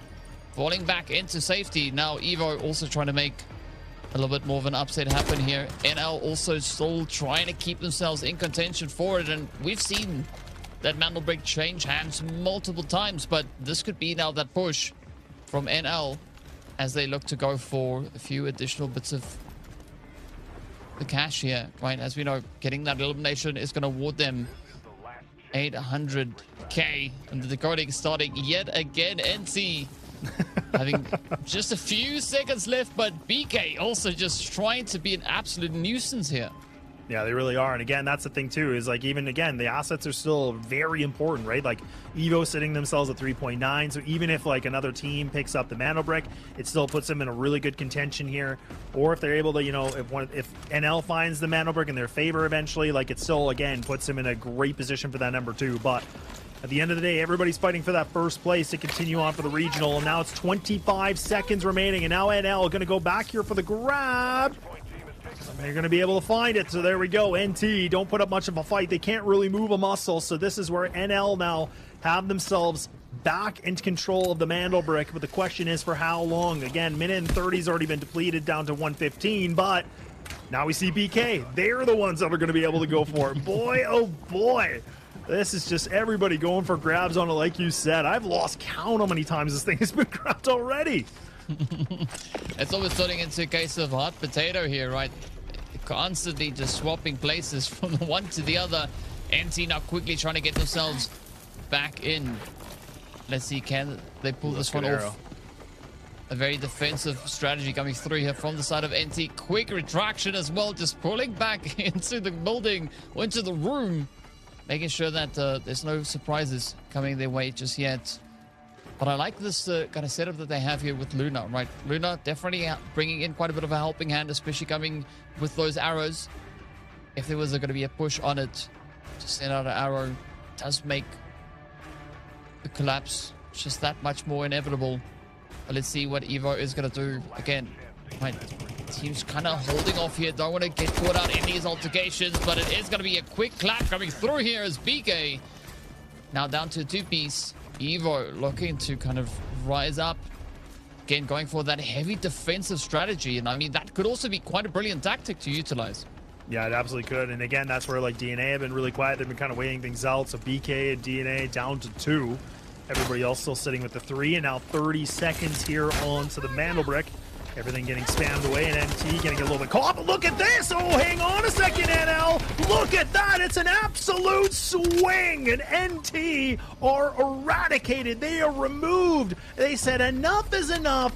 They don't want to wait anymore. They don't want them hanging on to this room. And now NL, they have themselves in a power position. So we have the second team getting removed. NT were making things interesting, but they have now been eliminated. Oh, I mean, that Shepard play also really coming in clutch, as you can see. The Sonic Disruption just being an absolute menace here. And I mean, this is opening up the whole play for the side of Evo. NL going for a lot more of an aggressive push here. Can they get it secured? BK also still trying to keep themselves in contention as they move up. Trying to play with the electro arrows, but is it going to be enough for them to steal that away? The decoding still being interrupted. Nobody has claimed it yet. And this is now where it all comes down to that fight, right? Who will be the first one to get their hands back on it? It's going to be BK pushing forward, but NL just looking to close it up and slams the door right in their face. Now it's going to be like bullets trying to pick up a little bit of something. but unfortunately not a lot of options available to him.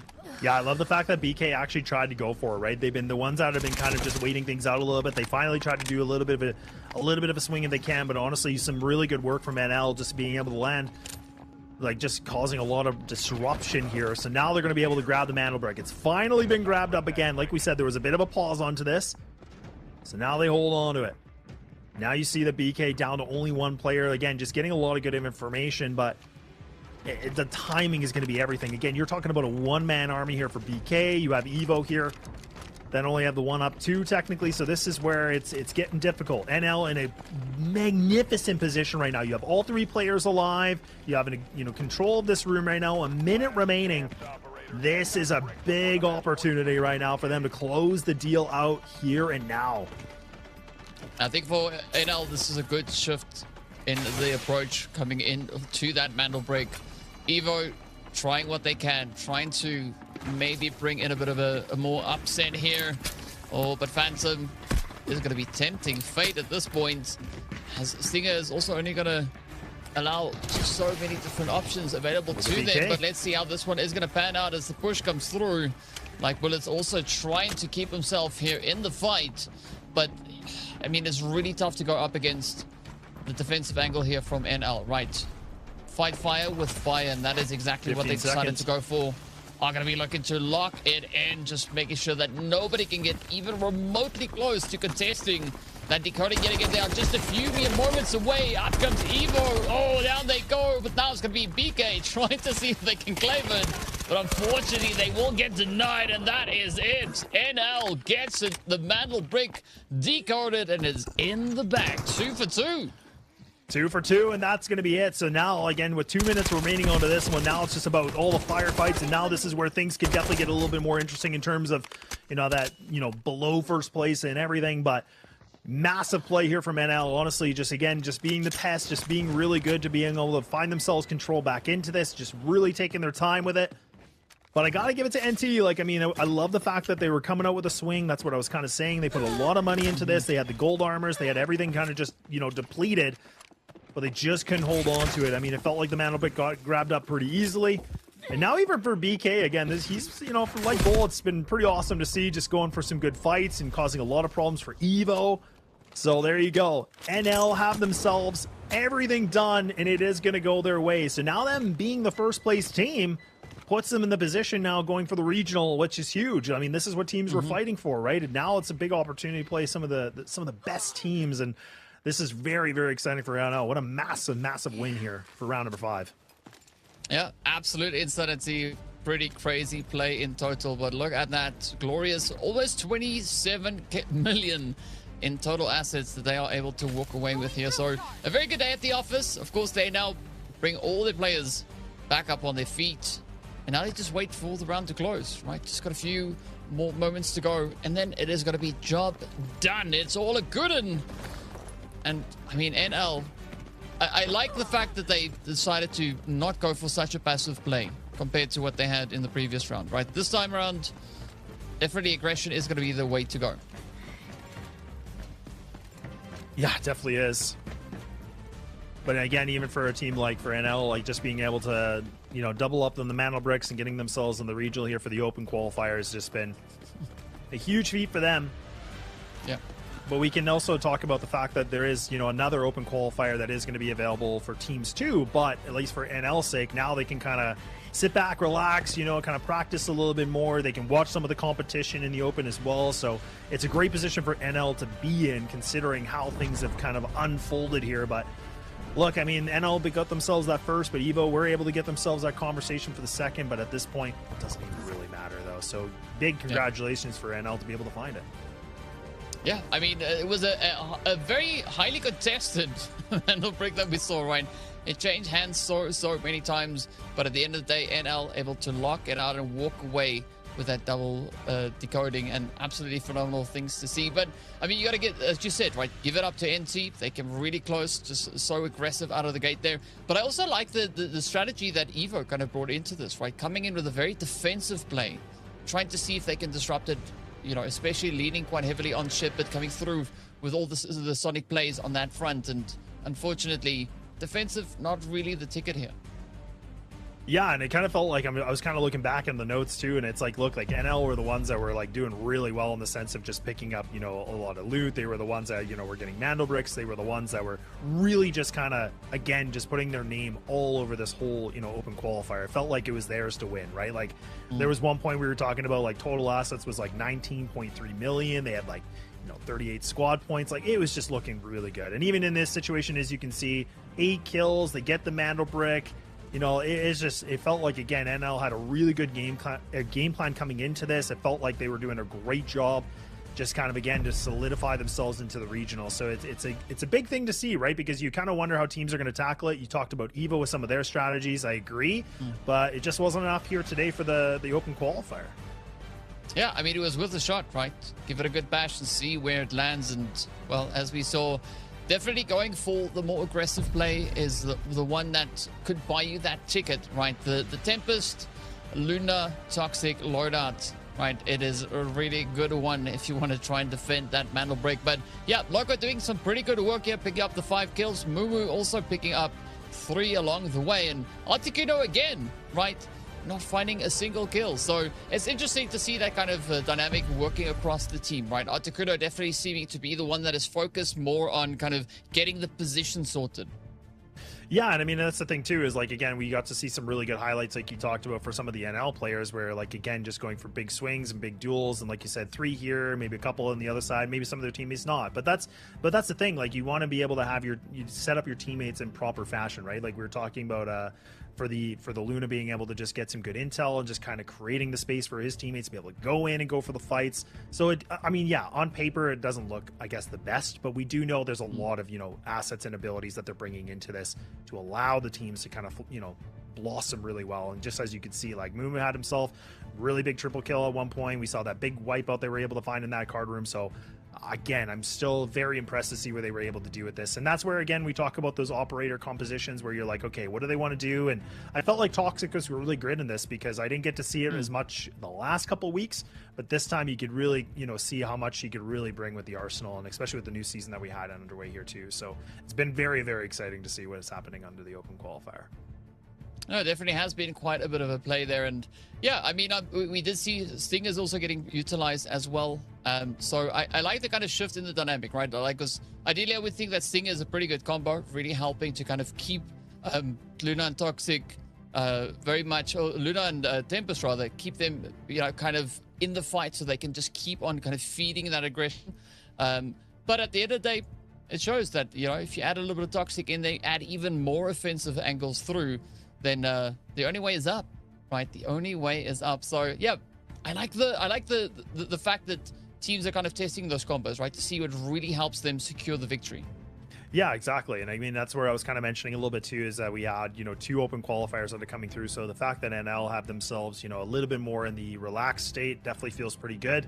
And now there is still one more open qualifier that allows teams to be able to fight for that as well. So I think that's what creates like a good opportunity for the Evos, right? And, you know, for other teams to be able to kind of get themselves into that regional, which is going to be very interesting. So there's still lots of room for these. And I felt like Evo, like I was kind of waiting for them to kind of warm up. Like I was really expecting them to kind of, you know, they got the Mandelbrick the first time, you know, on the Space City. And then I was like, okay, this might just be Evo just coming back in with a reverse sweep and being able to just kind of close things off. But I mean, it felt like, again, NL came in with a really good plan here. And again, kind of staying true to their name. They don't lose, I guess, but not bad at all. And I do think that they came in with some decent game plans into this. And I feel like there was some teams where you kind of wondered what they were looking for. But at the end of the day, I mean, it was getting the double mana bricks, and that's what we got.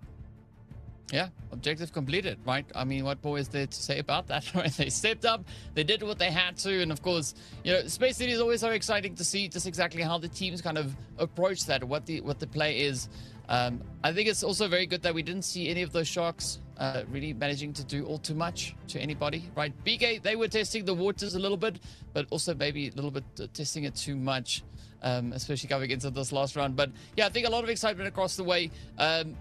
And yeah, now we get to see what's going to be happening when we get into our second open qualifier, right? Kind of what is going to be the shift in the dynamic? Will we see the same kind of persistency, teams going for that more aggressive play, or could there be another ulterior approach to take and try and kind of just get the upper hand here?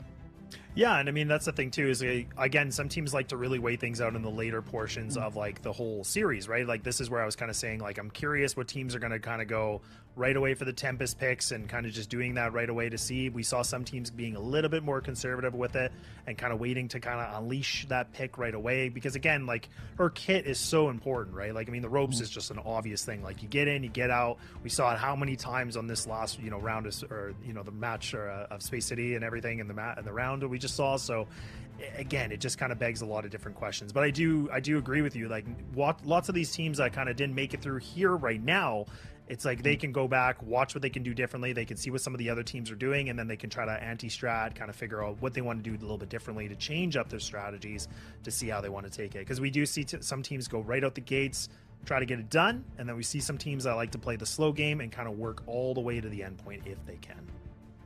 Yeah, I think one thing that I'd also like to see is a potential title prison pick coming through as well for that round 3, right? I mean, we've pretty consistently been going over to Brakkesh, and I mean, there's nothing wrong with the map, but we want to see a few additional options being played and really see what the teams can do once they step over onto the title prison itself. I think it's always exciting to explore all the different maps across the board here. And speaking about exploring things, right, we are heading straight up into that match leaderboard with look at the good play that we have with, as you can see, right, the squad points coming through on 53 there for Never Lose.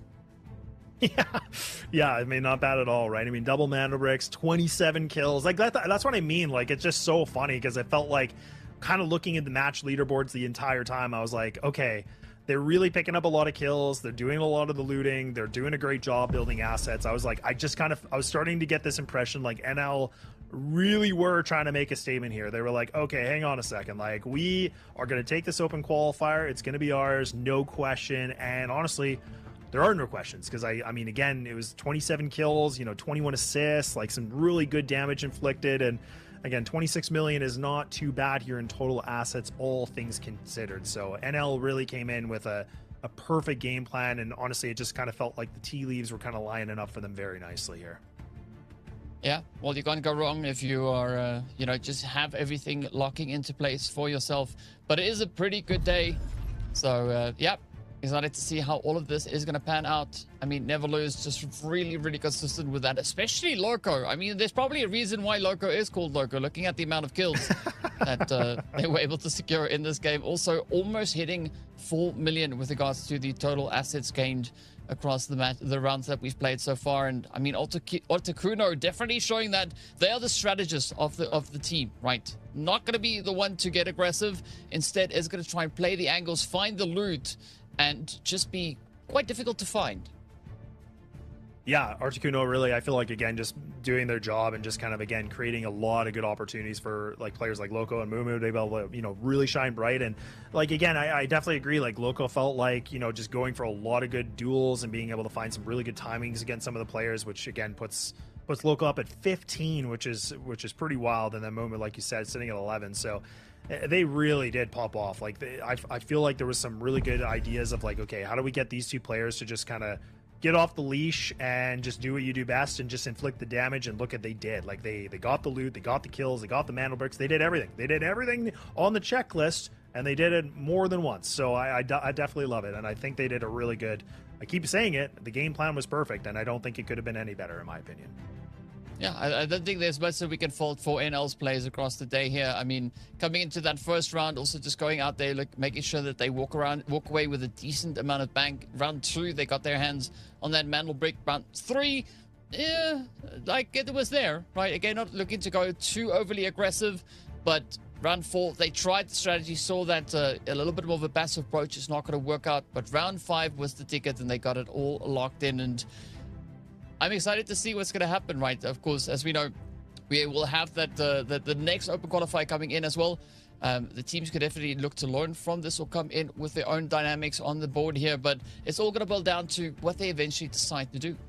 Yeah, it's true. And I mean, I think the good point you brought up too is the fact that, like, some of the, I keep talking about the game plan and all this and that, but like even where Evo was able to get themselves that mantle brick, I feel like I said they're going to NL is going to kick themselves for that, and I think they did. And you could see that they came in differently. They're like, okay, we let that one kind of fall apart. We were being a bit passive on this. Let's change our game plan. And look at how different they were. A completely different team. So really exciting to see. And that's where, again, I talk about teams that kind of make it into the regionals and win open qualifiers like this. That's where you talk about those championship level teams. That's where, again, NL, I think they kind of really showed that they could change their game plan in the midst of the chaos and through all the thick and thin of this, and they did a great job of doing that. But look, we talk about, closing things off, and it is going to be the end of the broadcast here today. We were hoping to find an interview, but unfortunately we can't. So you guys don't have to look at our pretty faces anymore and everything, but we're going to close things off here today. But again, thank you everyone. Thank you Delta Force for having us here. It's been a fantastic open qualifier, and we'll see you for the next open qualifier in just a little bit. So don't go too far. Make sure to check out all the socials.